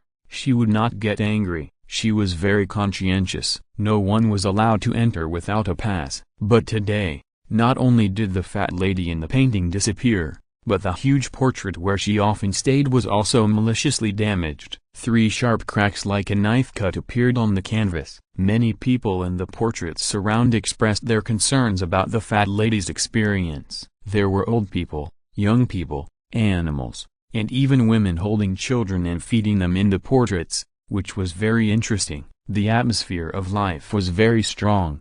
"Get out of the way, get out of the way." A serious and rude voice came from the bottom of the stairs. It was the voice of the janitor Filch. Upon learning that the fat lady was killed, Filch immediately found the headmaster Dumbledore. Sometimes, his diligence and responsibility were still very efficient. Of course, for slightly more serious incidents, Filch was not even a soy sauce. The students all made way, and Dumbledore did not blame Filch for being rude. After all, if you want to manage the whole school well, Someone must be the bad guy. Filch did this job. If he was approachable and kind, then it would be obvious that he would not be able to do this job well. The thing that Dumbledore was most worried about still happened. With his white hair, he looked a little anxious. He was afraid that the Chamber of Secrets incident last year would be repeated this year. Mr. Filch, go and summon the ghosts and ask them to search every painting in the castle. Dumbledore did not quite believe that the fat lady was murdered. After all, the fat lady herself was a ghost in the painting, and the dead, generally speaking, it is impossible for them to die again. But nothing is absolute. Dumbledore examined the shocking damaged murals and was very worried. However, at this time, Filch said very unkindly, "There is no need to call the ghosts, Professor." With strength and numbers, everyone soon found the fat lady hiding in a painting of wild boars eating grass. However, there is an interesting detail. Filch called Dumbledore Professor, not the headmaster. Chapter 220, Regret impulsively. Sleep on the floor at Hogwarts. This either means that Filch and Headmaster Dumbledore have a good relationship, or that Filch still regards Dumbledore as a respected professor, not the supreme headmaster of Hogwarts. Dumbledore naturally wouldn't care about this. He looked over and saw the fat lady trembling in the obviously much smaller painting of a wild boar eating grass. She saw that everyone was looking at her, especially Dumbledore, who hurried over and asked, "Fat lady, what happened?" The fat lady answered with an exaggerated expression and voice full of acting talent. "Oh my God, it's terrible, it's really terrible. He has a pair of devil's eyes, and his soul is as dark as his name. He's here, Sirius Black." When this recently very popular, familiar and unfamiliar name rang out again, everyone present was in a panic. To be honest, Miss Hermione didn't want to join in the fun, because she knew that her system would definitely not miss such a good pop-up opportunity. Pop-up ads are sometimes really annoying. However, it is impossible to hide. Miss Hermione came here just to have a meal, but she regretted her impulsiveness. I should have eaten directly in the dormitory. In the private option tasks, Hermione's mood swings are not so big. But when there are many people, she is low-key, introverted and cautious, and she doesn't want to show her face. It's better to make a fortune quietly. Why do you want to be the first bird to be shot? Option 1. Sing a song from your hometown in public. I dried up my silence, regretted my impulsiveness. Complete the task and reward the exclusive attribute, singing, +1. Option 2. I haven't danced in a long time. Dance in public. Shake your head wildly 30 times. Complete the task and reward the exclusive attribute, dancing, +1. Option 3. Give the fat lady a new home in public, and give her the famous painting Starry Night by Van Gogh. Complete the task and reward the basic attribute, painter, +1. Look at all these options. Although the rewards are quite coordinated and all have exclusive attributes, I really can't do these tasks. It's so uncomfortable. Singing in public is fine, it's too eye-catching. Dancing in public is even worse. Hermione doesn't want to be a fool. She didn't say that dancing is a fool, but in this kind of occasion, if she shakes her head 30 times in public, she will just kill her. There is no choice, only option 3. In fact, this Starry Night by Van Gogh was a reward for Hermione to complete the task of eating corn yesterday. Although I don't know whether it is true or not, I plan to keep it and hang it in the study when I return to my hometown to show off. She personally likes this painting more. After all, it is a very famous painting, and it smells like money. Starry Night is an oil painting created by Dutch post-impressionist painter Vincent van Gogh in a mental hospital in Saint-Rémy, France in 1889. It is one of Van Gogh's masterpieces. In this painting,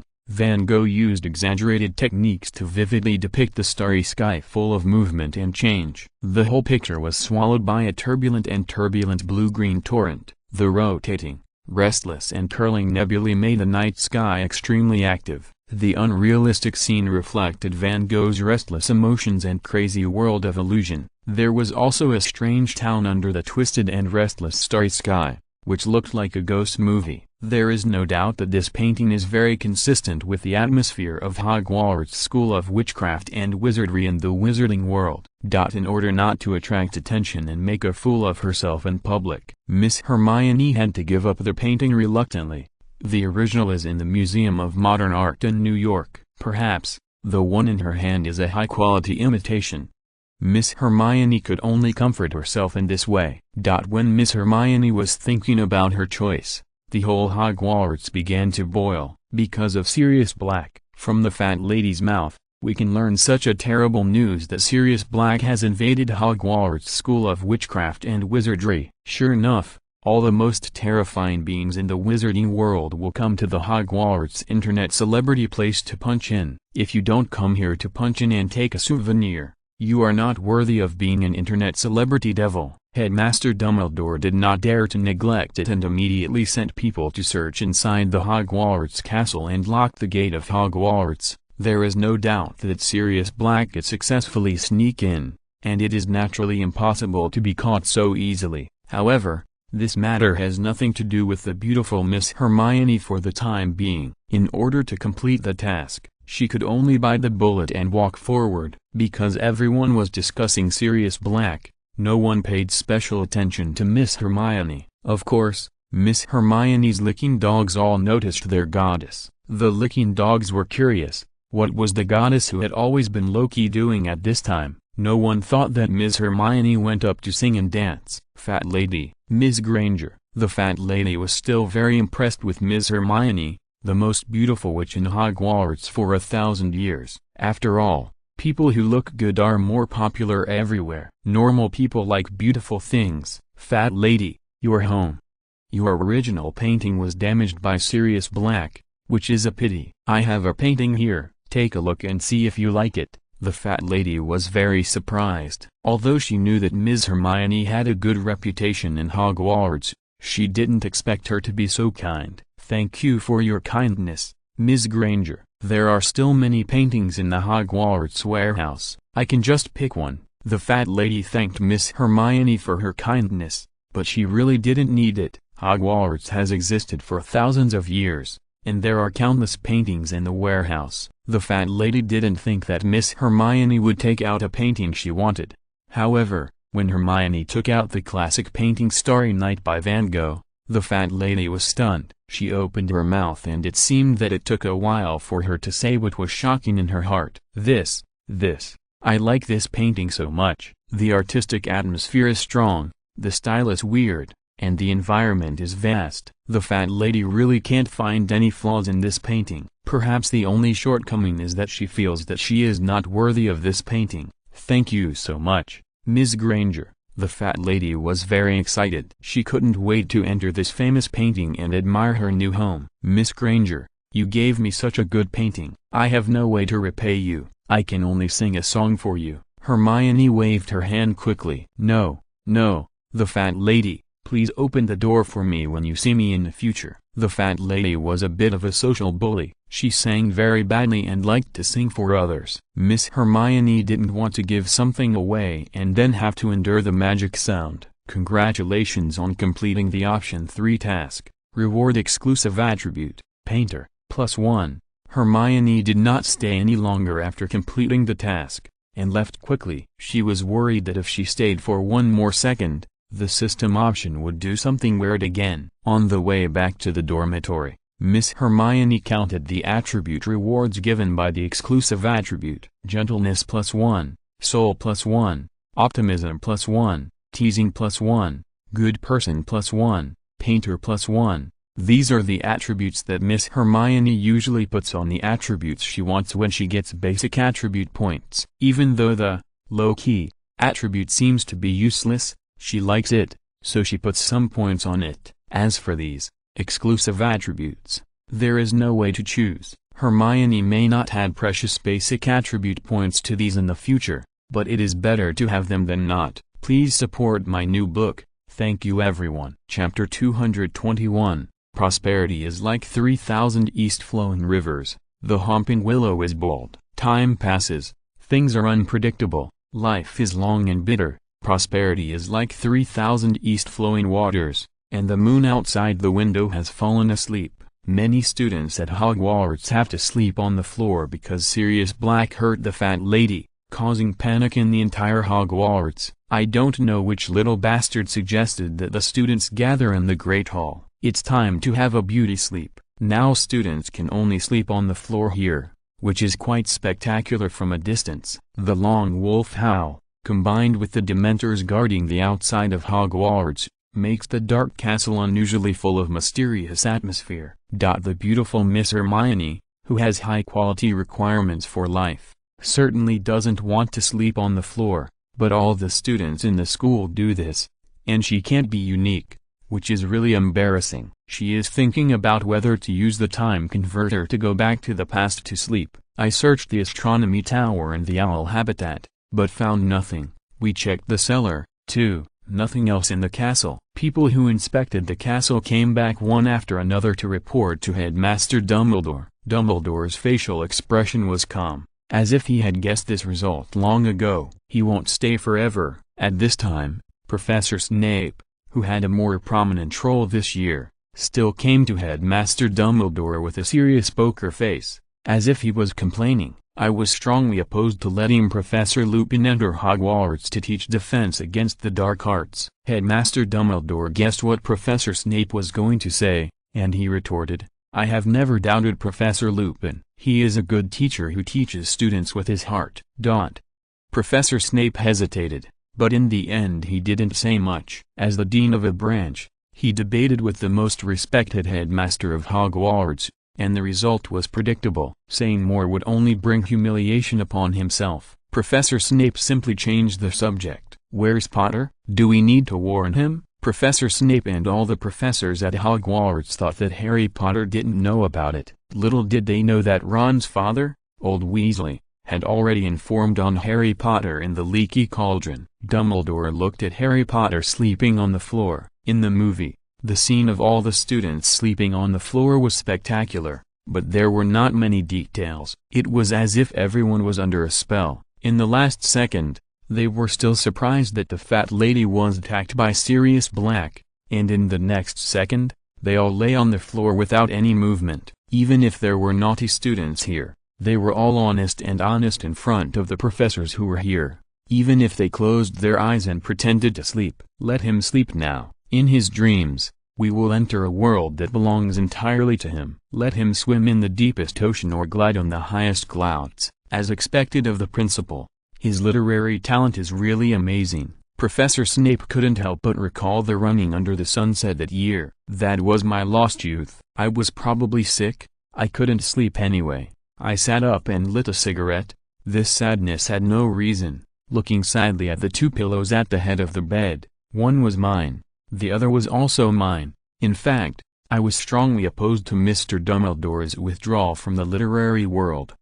Just as Professor Snape was entering the self-cultural influence, Dumbledore suddenly sighed. "I still hope to send students back to their respective colleges." Professor Snape did not answer. He had already tossed all the students in the school to sleep on the floor of the Great Hall, and to toss them back, obviously, they were going to sleep on the hard floor tonight. The beautiful Miss Hermione was one of the students pretending to sleep. After traveling through time for so long, this was the first time she slept on the floor. She couldn't fall asleep for a while. Listening to Dumbledore and Professor Snape reciting the lines, Miss Hermione thought to herself that it was not good. Sure enough, the system pop-up window appeared. Unwilling to be lonely, option 1. Headmaster Dumbledore and Professor Snape are chatting so lively. Let me be one of them. I can talk like a machine gun. I can talk for hours without stopping. Complete the task and get the exclusive attribute. Long-winded, +1. Option 2. Why not dance? It's better to dance than to chat. It's everyone's talent to make yourself feel comfortable. Keep dancing. It's better to dance than to fall in love. Complete the task and get the exclusive attribute. Dance, +1. Option 3. I am the Princess of Judgment, a proud goddess. As a lucky person, I have come to this dark wizard continent at the call of fate. Complete the task and get the exclusive attribute. Secondary 2, +1. Option 4. Put on headphones and listen to a song Hair Like Snow, who overturned the cabinet of the previous life and caused dust and right and wrong. Even though the history has turned to ashes, the prosperity is like 3,000 eastward flowing water. Complete the task and get a pair of noise-canceling headphones. These 4 options really make people feel embarrassed. It's just shit. The first 3 are simply socially dead. Option 1. I talk like a machine gun. And I was awarded, narrative, +1. It looks like I'm not far from, sick, +1. It's speechless. She, Miss Hermione, is a delicate, well-educated and well-mannered little lady, apostrophe. Option 2. It's better to dance than to go clubbing. In fact, the system just wants to appreciate my dancing. Dream on, I won't show you. Option 3. This second-year atmosphere is simply overwhelming. The system is really good at playing tricks, and even understands second-year culture so clearly. Miss Hermione still knows a little about second-year literature. For example, dark dragon sleeping on the red lotus flame. Please use your roar to burn my enemies. I'm not targeting you. I'm saying that everyone here is garbage. If there is a god in the world, he will be better than him. People surrounded by dark flames. Please make a lover's contract with me, the dark flame. It's okay to play with memes, but forget it if you let Miss Hermione perform it in public. Hermione is not a second-year girl. She couldn't afford to lose that person. She could only choose option 4. Listening to music was good. Miss Hermione liked to listen to music. Listening to music could relax her, make her forget her troubles, and complete her tasks. The beautiful voice of Hair Like Snow was intoxicating, and Hermione seemed to have returned to the world before she traveled through time. At that time, she was just an ordinary beautiful girl who was loved by everyone, because she picked up an acceptance letter from Hogwarts. Oops. Hermione also picked up something while sleeping on the floor, a piece of gold. Although picking up gold is not new, who can refuse a good thing picked up casually? Put it away. A not-so-peaceful night passed, and the next day, Hogwarts seemed to have returned to its former tranquility. Sirius Black was as if he had not been there last night. For several days in a row, Hogwarts was operating normally. The weather began to turn cold. In some worlds, there was no autumn. The temperature was still 30 or 40 degrees the day before, and it dropped to more than 10 degrees or several degrees the next day, skipping autumn and entering winter. Hogwarts was not much better. Outside the school, the Hopping Willow, which originally had a head full of crisp leaves, now had yellow hair overnight, and then all of its hair fell off overnight, successfully becoming bald. The Hopping Willow was already powerful, and the bald Hopping Willow was even more powerful. It became stronger as it became bald. On this day, on the highest castle in Hogwarts, Miss Hermione was looking out the window at something. Ron the Licker saw it and asked curiously, "Hermione, what are you looking at?" "Look at the Hopping Willow's bald head," Hermione answered bluntly. Chapter 222 I only take a scoop of love to understand. Professor Snape's class. Ron knew Miss Hermione's rich language, but it was really surprising to describe the Hopping Willow as bald. Congratulations on completing the optional task, and get a bottle of hair growth agent as a reward. That's right. Miss Hermione would not appear here to watch the bald Hopping Willow for no reason. It was a system-optional task. She could complete the task by watching the bald Hopping Willow for 10 minutes. Although Miss Hermione was not very interested in the hair growth agent, she did it because the task was simple. Hermione is not a programmer, so she doesn't have to worry about the baldness problem. Next spring, the green hair of the Hopping Willow will grow again. Ron thought Miss Hermione was sentimental, so he racked his brains to come up with such a comforting sentence. When Hermione heard green hair growing in the spring, she couldn't help but laugh. "Ron, you are so humorous." Ron immediately grinned. "Am I humorous? Hermione, where are you going?" "I'll go with you." Ron didn't know about the multiculturalism of green. Miss Hermione had never explained this multiculturalism because she had given him a green cotton hat at the beginning. Let them keep their simple cultural thoughts. After all, green is a healthy, energetic and fresh natural color. It is the dirty human beings who force it to have ugly connotations.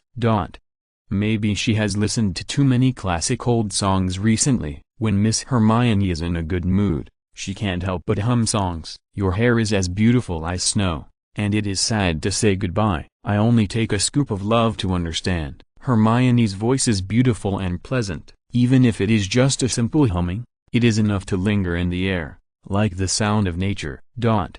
It was Professor Lupin's class that day, and many students came to class. Malfoy, who had been offline for a while, finally came online again. His injury was healed and he looked energetic. Ron was not interested. Since the day when Goddess Hermione said he was very humorous, Ron has been looking for jokes to watch during this period of time, hoping to enrich his humor cells. I found a very funny joke last night and wanted to tell Hermione today, but I didn't see her today. I heard that she went to another professor's class. As a female academic, Miss Hermione's study tasks are still very busy. Ron, cheer up. Harry didn't know that Ron was trapped in love. He thought that Ron read novels too late last night and stayed up all night, so he was not energetic today. Yes, some novels are particularly attractive and make people stay up all night. What surprised Harry was that a medical miracle was performed instantly. Ron, who was listless just now, was instantly refreshed and his eyes were straight. Hermione, when did you come? Ron was just like in the original movie. Every time he saw Hermione suddenly appear, he acted very surprised. This was not only arranged by the director, but also reflected many details. Why wasn't Harry surprised? Harry is the male protagonist. If he made a fuss, he would always feel not stable enough. Not only that, it also shows that Ron in the original play actually didn't realize that he actually cared about Hermione. This is love. Young man, I only want to understand a little bit. Hermione ignored Ron. Could it be that she was going to tell Ron the secret of the time converter? This was Hermione's favorite magic weapon. Not only did Professor McGonagall say not to tell outsiders easily, but Hermione herself would also keep it a secret. At this time, something happened that surprised the whole class. This was Professor Lupin's class. Defense against the Dark Arts class. That's right. However, the one who suddenly rushed in with an arrogant look on his face was Professor Snape, who always had a poker face. Did Professor Snape not take his medicine today? How could he walk into the wrong classroom?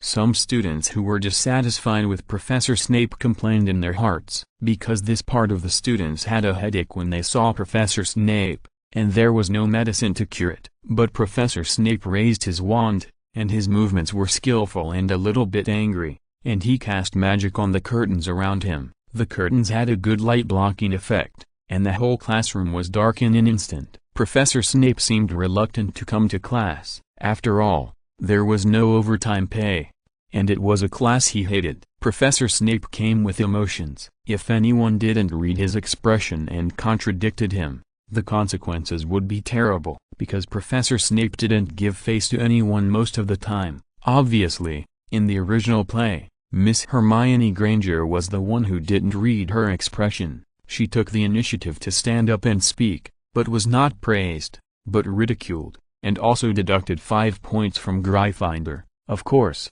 Hermione here wouldn't act like this, but nothing is absolute. If the system option pits her, there is nothing she can do. There will always be unsatisfactory times in life. Of course, even if the system's choice is a headache, after completing the task, the reward will not be reduced by a single point.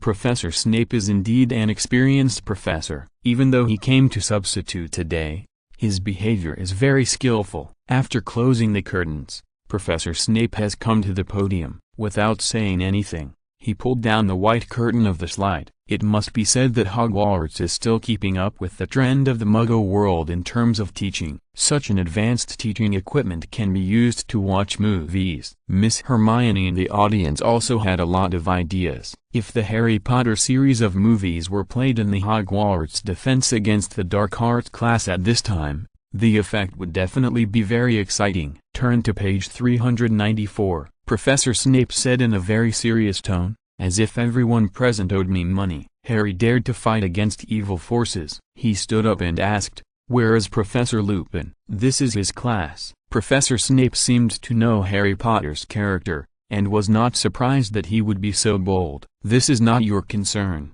Harry.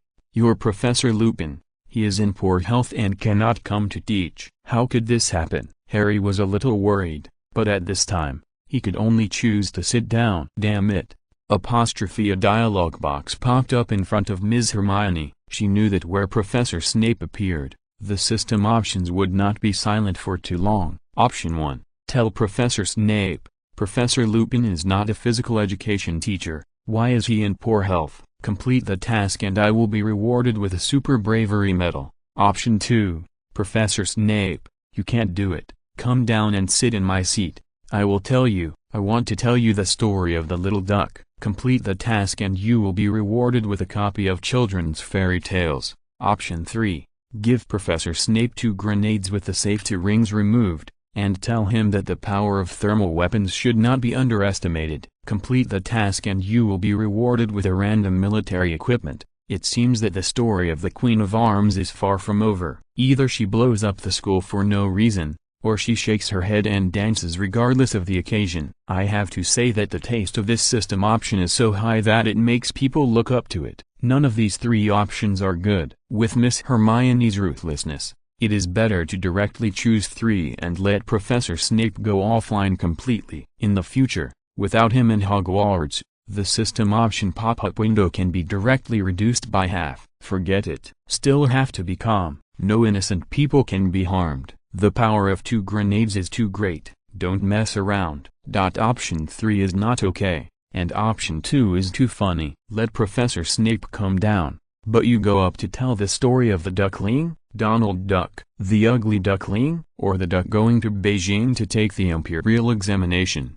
Roast, please support my new book. Thank you everyone. Chapter 223 Staying up late damages the phone. Animagus, forced to do so. Hermione could only bite the bullet and stand up. At that moment, everyone present looked at Hermione. Harry Potter stood up to ask about Professor Lupin. This was not only not surprising to Professor Snape, but also to everyone. But why did Ms. Hermione stand up too? Professor Lupin is not a physical education teacher. Why is he in poor health? Seeing what this beautiful lady said, Professor Snape couldn't find a topic to refute. Professor Snape thought for a while before answering. Miss Granger, why can't you be in poor health if you are not a physical education teacher? If it was Ron, Hermione would directly answer, you don't read much. You don't understand this joke. Because most of the physical education teachers' classes will be occupied by other teachers, which leads to the physical education teacher often passively being in poor health. Snape is a professor. Hermione should give him some face in class. Nothing, just curious. Congratulations on completing the option 1 task, and reward me with a super brave medal. Seeing that the task was completed, Miss Hermione stopped showing off and sat back directly. This made Professor Snape very depressed. He had no idea what Miss Hermione wanted to say by standing up, but she had already sat back down. So Professor Snape would not waste time calling her up to ask. Everyone, turn to page 394. Most students were afraid of Professor Snape, so they would turn the pages immediately. Professor Snape taught Professor Lupin's class instead, which was something that rarely happened before. In class, Ron was obviously not listening carefully enough. He was still wondering why Hermione stood up after Harry stood up. Was this some kind of secret signal? As one of the 3 members of the adventure team, should Ron also stand up and say something? But what should he say? Ron was distracted. When Professor Snape passed by, he waved his wand in disgust, and the book in front of Ron turned to page 394 automatically. The speed of turning the book directly revealed Professor Snape's irritable mood. Ron was caught off guard and was naturally shocked, but this was done by Professor Snape, and he did not dare to lose his temper with the professor. Ron quickly adjusted his mood and looked into the book. Page 394. Something was wrong. He had only learned more than 200 pages yesterday, so why did he jump directly to page 394 today? Advance on demand? Ron didn't dare to ask more questions. This page talked about knowledge about animagus and werewolves. Ron thought that this question would not be difficult for Ms. Hermione. Of course, he personally didn't know much about it. In the original play, Hermione boldly asked, and Professor Snape told her not to mind her own business. He would talk about the content of that page. Very domineering. This is Professor Snape's style, who makes him a half-blood prince.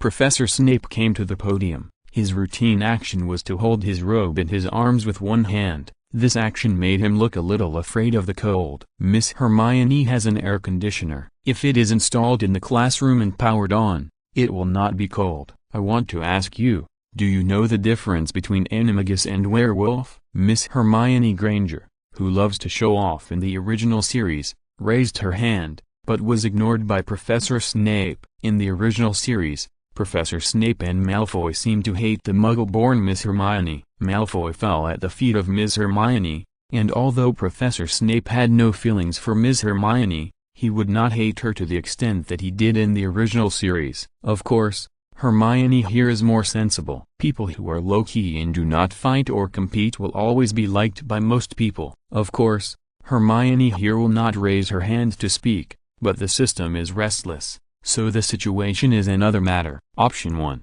Stand up and tell Professor Snape directly, saying that I know that staying up late will damage the mobile phone, so for the sake of the mobile phone, don't stay up late. Complete the task and reward me with a great trophy. Option 2. Stand up and tell Professor Snape about the difference between animagus and werewolf seriously. Completing the task will reward you with +1 basic attribute. Option 3. Silence is gold. Sit quietly. Completing the task will reward you with 1 gin of gold. Although Miss Hermione is not short of gold, she likes this task. It has been a long time since there has been such a task where silence is gold. This is a more humane option. Among the 3 options, there should be one that Hermione likes. If all 3 options are forced, it will be uncomfortable. It is not a choice at all, but a coercion. Staying up late will damage your phone. Hermione knows this. Hermione also knows the difference between animagus and werewolf, so she doesn't need to tell it. Let Professor Snape show it. Professor Snape started to show off. Doesn't anyone know it? It seems that your knowledge reserves need to be strengthened. Ron looked at Hermione. Hermione is very low-key. Silence is gold. Congratulations on completing the option 3 task. Reward 1 gin of gold. Delighted, Professor Snape began to talk. Animagus and werewolf both mean turning into animals. The biggest difference between the two is that animagus can choose what animal to turn into, while werewolf has no choice. Professor McGonagall can turn into a tabby cat, which is a type of animagus, including James Potter's stag, Sirius Black's black dog, Peter Pettigrew's mouse, and Rita Skeeter's beetle. Werewolves are much more painful. Every full moon night, the body will instinctively turn into a werewolf, which is very scary. Professor Snape asked the students to remember that they must not approach the werewolves after transformation, because the werewolves at that time were extremely fierce and did not recognize their relatives. No matter who was around, he would hurt them instinctively. Students who listened to the class honestly would of course be scared, but students like Malfoy would only find it funny, because werewolves are rarely seen in normal times, and they may never meet a werewolf in their lives. But Hermione knew that Professor Snape's good intentions were to let students understand the horror of werewolves and how to deal with them. Professor Snape knew Professor Lupin was a werewolf. As for why Professor Lupin became a werewolf, there was a very painful past. Professor Lupin is not a pure-blooded werewolf. When he was 4 years old, his father offended the werewolf Fenrir Greyback. In revenge, the werewolf broke into the bedroom through the window and bit little Lupin. Lupin has since become a werewolf. There is no doubt that werewolves can spread infections through blood like vampires, which is a bit scary. Hermione couldn't help but think of rabies. Sure enough, if you are bitten by an animal, you must get vaccinated as soon as possible, otherwise the consequences will be disastrous. Professor Lupin's miserable life began when he was infected and turned into a werewolf. He has scars all over his body, and he is thin and vicissitudes. His clothes are old and his mental state is not good. He looks better in the movie,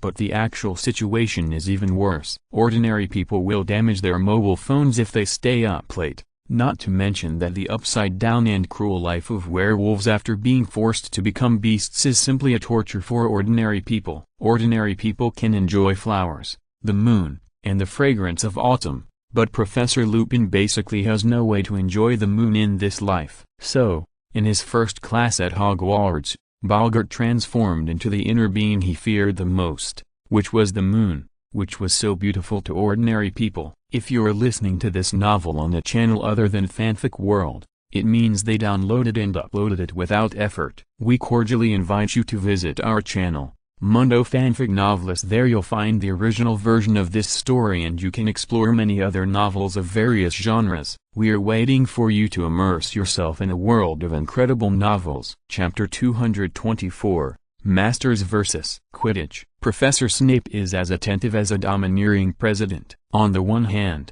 he teaches in a way that makes everyone hate him, but what he does is to care about the safety of his classmates. So Professor Snape is really cute and annoying. As a famous lecturer at Hogwarts, Professor Snape's teaching level is still there, and his classes are very exciting. Of course, the premise is that you have to listen carefully. People like Malfoy are not like that. He looks at beautiful women, such as the beautiful Miss Hermione, then he feels bored and wants to find someone to fight with. Malfoy's master skills are also very powerful. He uses magic to draw animations on a piece of paper. It can be seen that Malfoy does not have much talent for painting, but it is enough to see what he draws. He drew a picture of Harry Potter riding a flying broom and being hit by many Slytherin players with bludgers. Although Malfoy's painting skills are worrying, the meaning he wants to draw is simple and clear. Comma, apostrophe,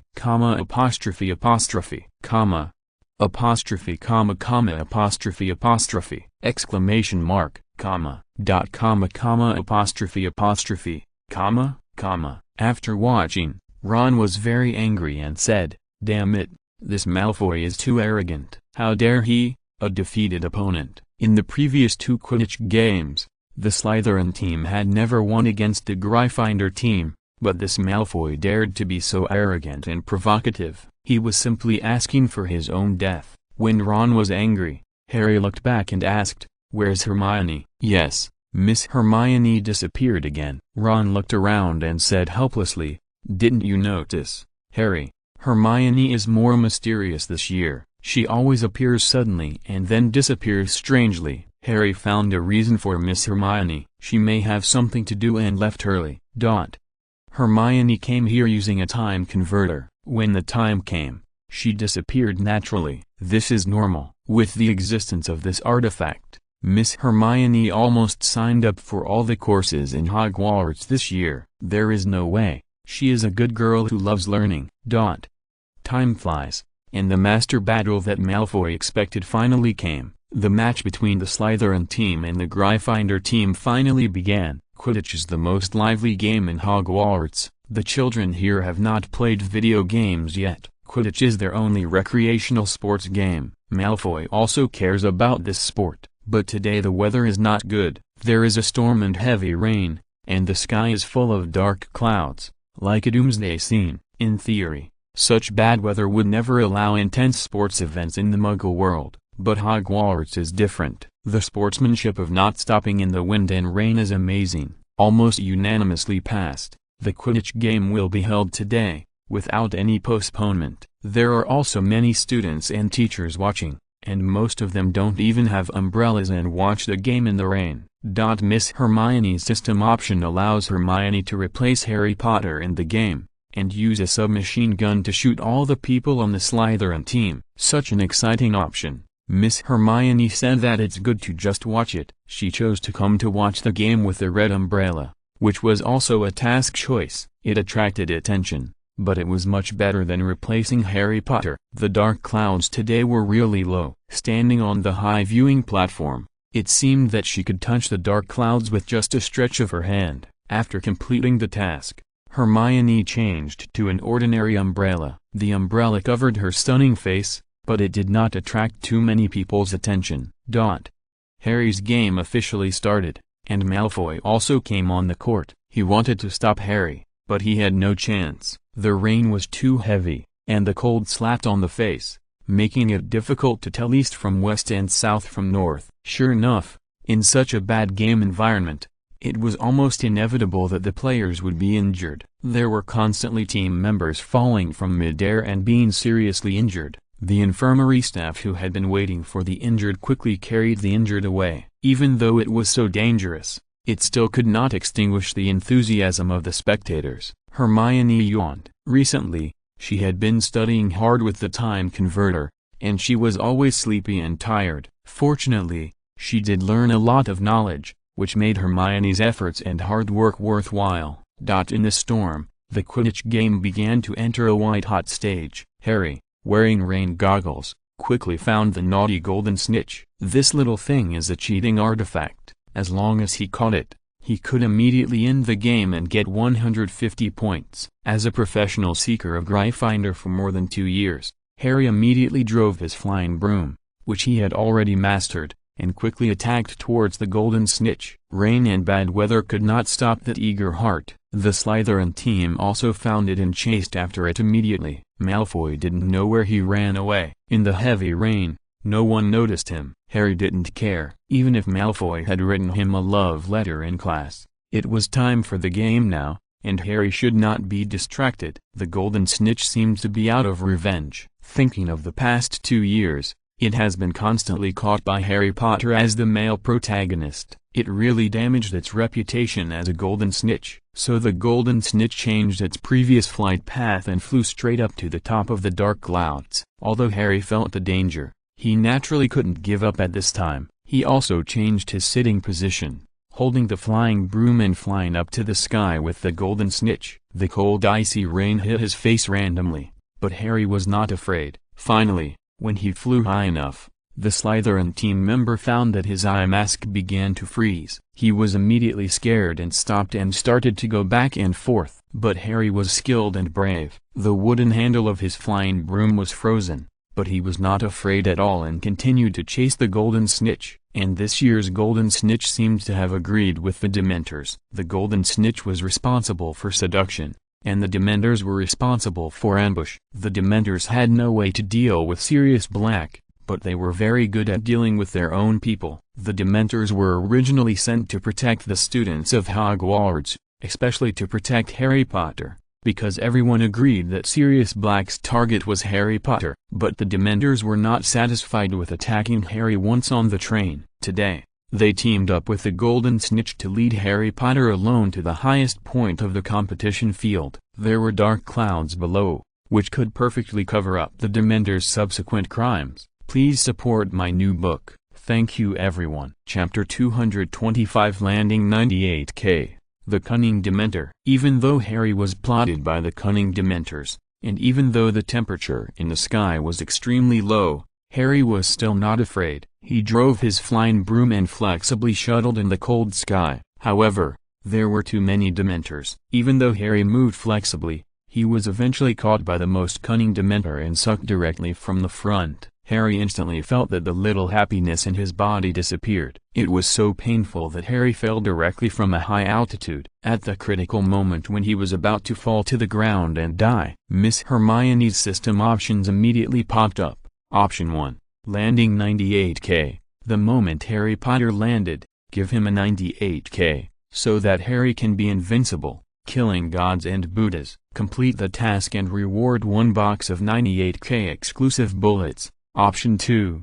Apply nail art in the heavy rain. This is the advanced elegance, watching the wind and clouds change. The clouds roll and the clouds unfold. Completing the task will reward you with +1 basic attribute. Option 3. Quickly move a soft bed to the exact place where Harry Potter fell, so that Harry can sleep peacefully. Completing the task will reward you with a set of comfortable quilts. These 3 options are also interesting. Hermione did not expect that the 98K would land on the ground, but could the physical attack of the 98K kill the Dementors? Miss Hermione remained skeptical. Although option 3 can allow Harry to sleep peacefully, it is a Quidditch match now. Would it be inappropriate to fall asleep directly on the ground like this? Therefore, Hermione chose to paint her nails in a low-key yet elegant way. Many girls have the habit of painting nails, especially some strange nails, where anything can be put on the nails. Miss Hermione is different. She doesn't like it. She likes the relaxed feeling of being clear and the fresh and natural beauty. Painting nails is not in line with her personality. However, she is not particularly opposed to it. When you have nothing to do, it's not bad to change your style. Hermione took out the nail polish and started to paint it with a small umbrella. However, Ron was panicking. He didn't expect Harry Potter to fall directly from midair. What happened above the dark clouds? Miss Hermione's umbrella also blocked his view. Ron also didn't know what Hermione was doing under the umbrella. If Ron knew that when Harry was about to fall and turn into a meat pie, Miss Hermione was still painting her nails elegantly, he would probably collapse. Miss Hermione didn't make a move, so naturally someone else would. That's right, in the past Quidditch Dangerous games, it was always the Principal Dumbledore who played soy sauce. He finally made a move. The principal is the principal. He didn't take out his wand, but just stretched out a hand, and a powerful spell came out of his mouth. Then he successfully saved Harry at the critical moment when Harry was about to fall to the ground and turn into a box. Congratulations on completing the Option 2 task. Reward basic attribute +1. Miss Hermione admired her manicure. It was not bad. Painting her nails could also complete the task and reward basic attribute points. Ron was panicking to death. He was afraid that Harry would fall directly into a meat pie. That would be too terrible. Fortunately, Dumbledore helped. But because Harry's happiness was sucked away, he still fell into a coma after landing smoothly. After sending Harry to the infirmary, the medical staff immediately began to treat Harry. "Oh my God, this child is too cold." The doctor's words shocked everyone. They thought that when the doctor said Harry was cold, he meant that Harry's hands and feet were cold and frozen. It was extremely cold in the sky with heavy rain, and Harry encountered Dementors, and Dementors have another nickname, which is walking refrigerators. Wherever they go, the river water will freeze. So at this moment, Harry's whole body is cold, and there is a reason. "Don't worry. He will wake up soon," Dr. Madame Pomfrey answered after the examination. Ron planned to accompany Harry to wake up. After all, they are friends. If Harry is unconscious, he will definitely not abandon Harry and ignore him. Ron also noticed that Hermione's exquisite little hands had a naughty manicure. Although he was curious, Ron knew that Hermione was sometimes quirky, so he shouldn't be too surprised no matter when she painted it. However, at this time, Hermione's system options popped up again. Option 1. Kick Harry. Why sleep?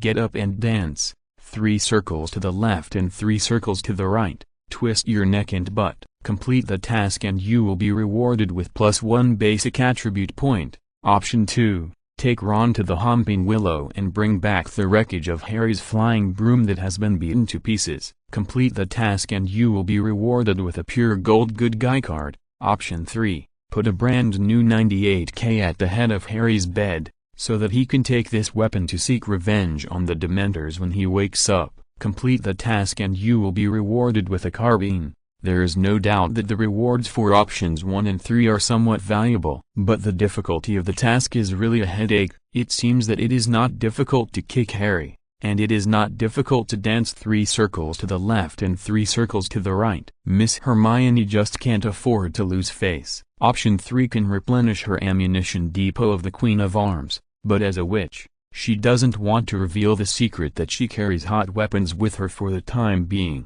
Besides, even if Harry is given a 98K, he can't beat the Dementors. So, let's go with option 2. Ron, come with me. Ron was a little surprised. He asked curiously, "Hermione, what are you going to do?" Hermione didn't answer. Ron looked back at his best brother and finally followed the beautiful Hermione. When Hermione and Ron were walking on the road, Hermione explained, "When Harry fell down during the Quidditch game just now, did you see his broom?" Ron suddenly realized, "I was only worried about Harry at the time. It was raining so hard that I didn't see it." Hermione said, "I saw that Harry's broom was blown in that direction by the wind. Since Harry is fine, as friends, let's go and pick up Harry's wand." "Yeah," Ron agreed. He felt that Miss Hermione was not only beautiful, but also kind-hearted. Congratulations on completing option 2 task, and reward 1 pure gold good person card. Hermione and Ron came to the Homping Willow. The Homping Willow had already turned bald in the winter. What's more interesting is that the heavy rain stopped in time after the Quidditch game. Although it didn't clear up after the rain, the sky was indeed much brighter. The grass after the heavy rain also exuded a unique earthy fragrance. "Oh my God, Harry's broom." Ron looked at the scene in front of him and was stunned. Just around the Homping Willow, the wreckage of Harry's flying broom was scattered all over the ground, which was simply horrible. This scene was something Ron had never expected. Thinking of Ron's father's charming flying car that was also hit by the hopping willow last year, Ron was in a very bad mood and said, "Oh my God, what's the point of planting this hopping willow outside the school?" Hermione didn't answer, because she knew it was very meaningful, and the development of Sirius Black's plot later would perfectly reflect it. Hermione didn't let Ron pick it up, because it would be too dangerous to get too close to the hopping willow. Hermione took out her wand and cast a spell, and all the broken broom wreckage flew over. I learned the levitation spell in the 1st grade, but at this moment, Hermione cast a spell and all the broom wreckage flew over. This scene was still quite shocking. At least, Ron couldn't do it. End of this chapter. Thank you very much for reaching the end. Don't forget to like. Looking for more exclusive content and immediate access? Subscribe to our Patreon. Remember, every like, subscription, or donation encourages us to continue. Thanks to everyone. See you in the next video.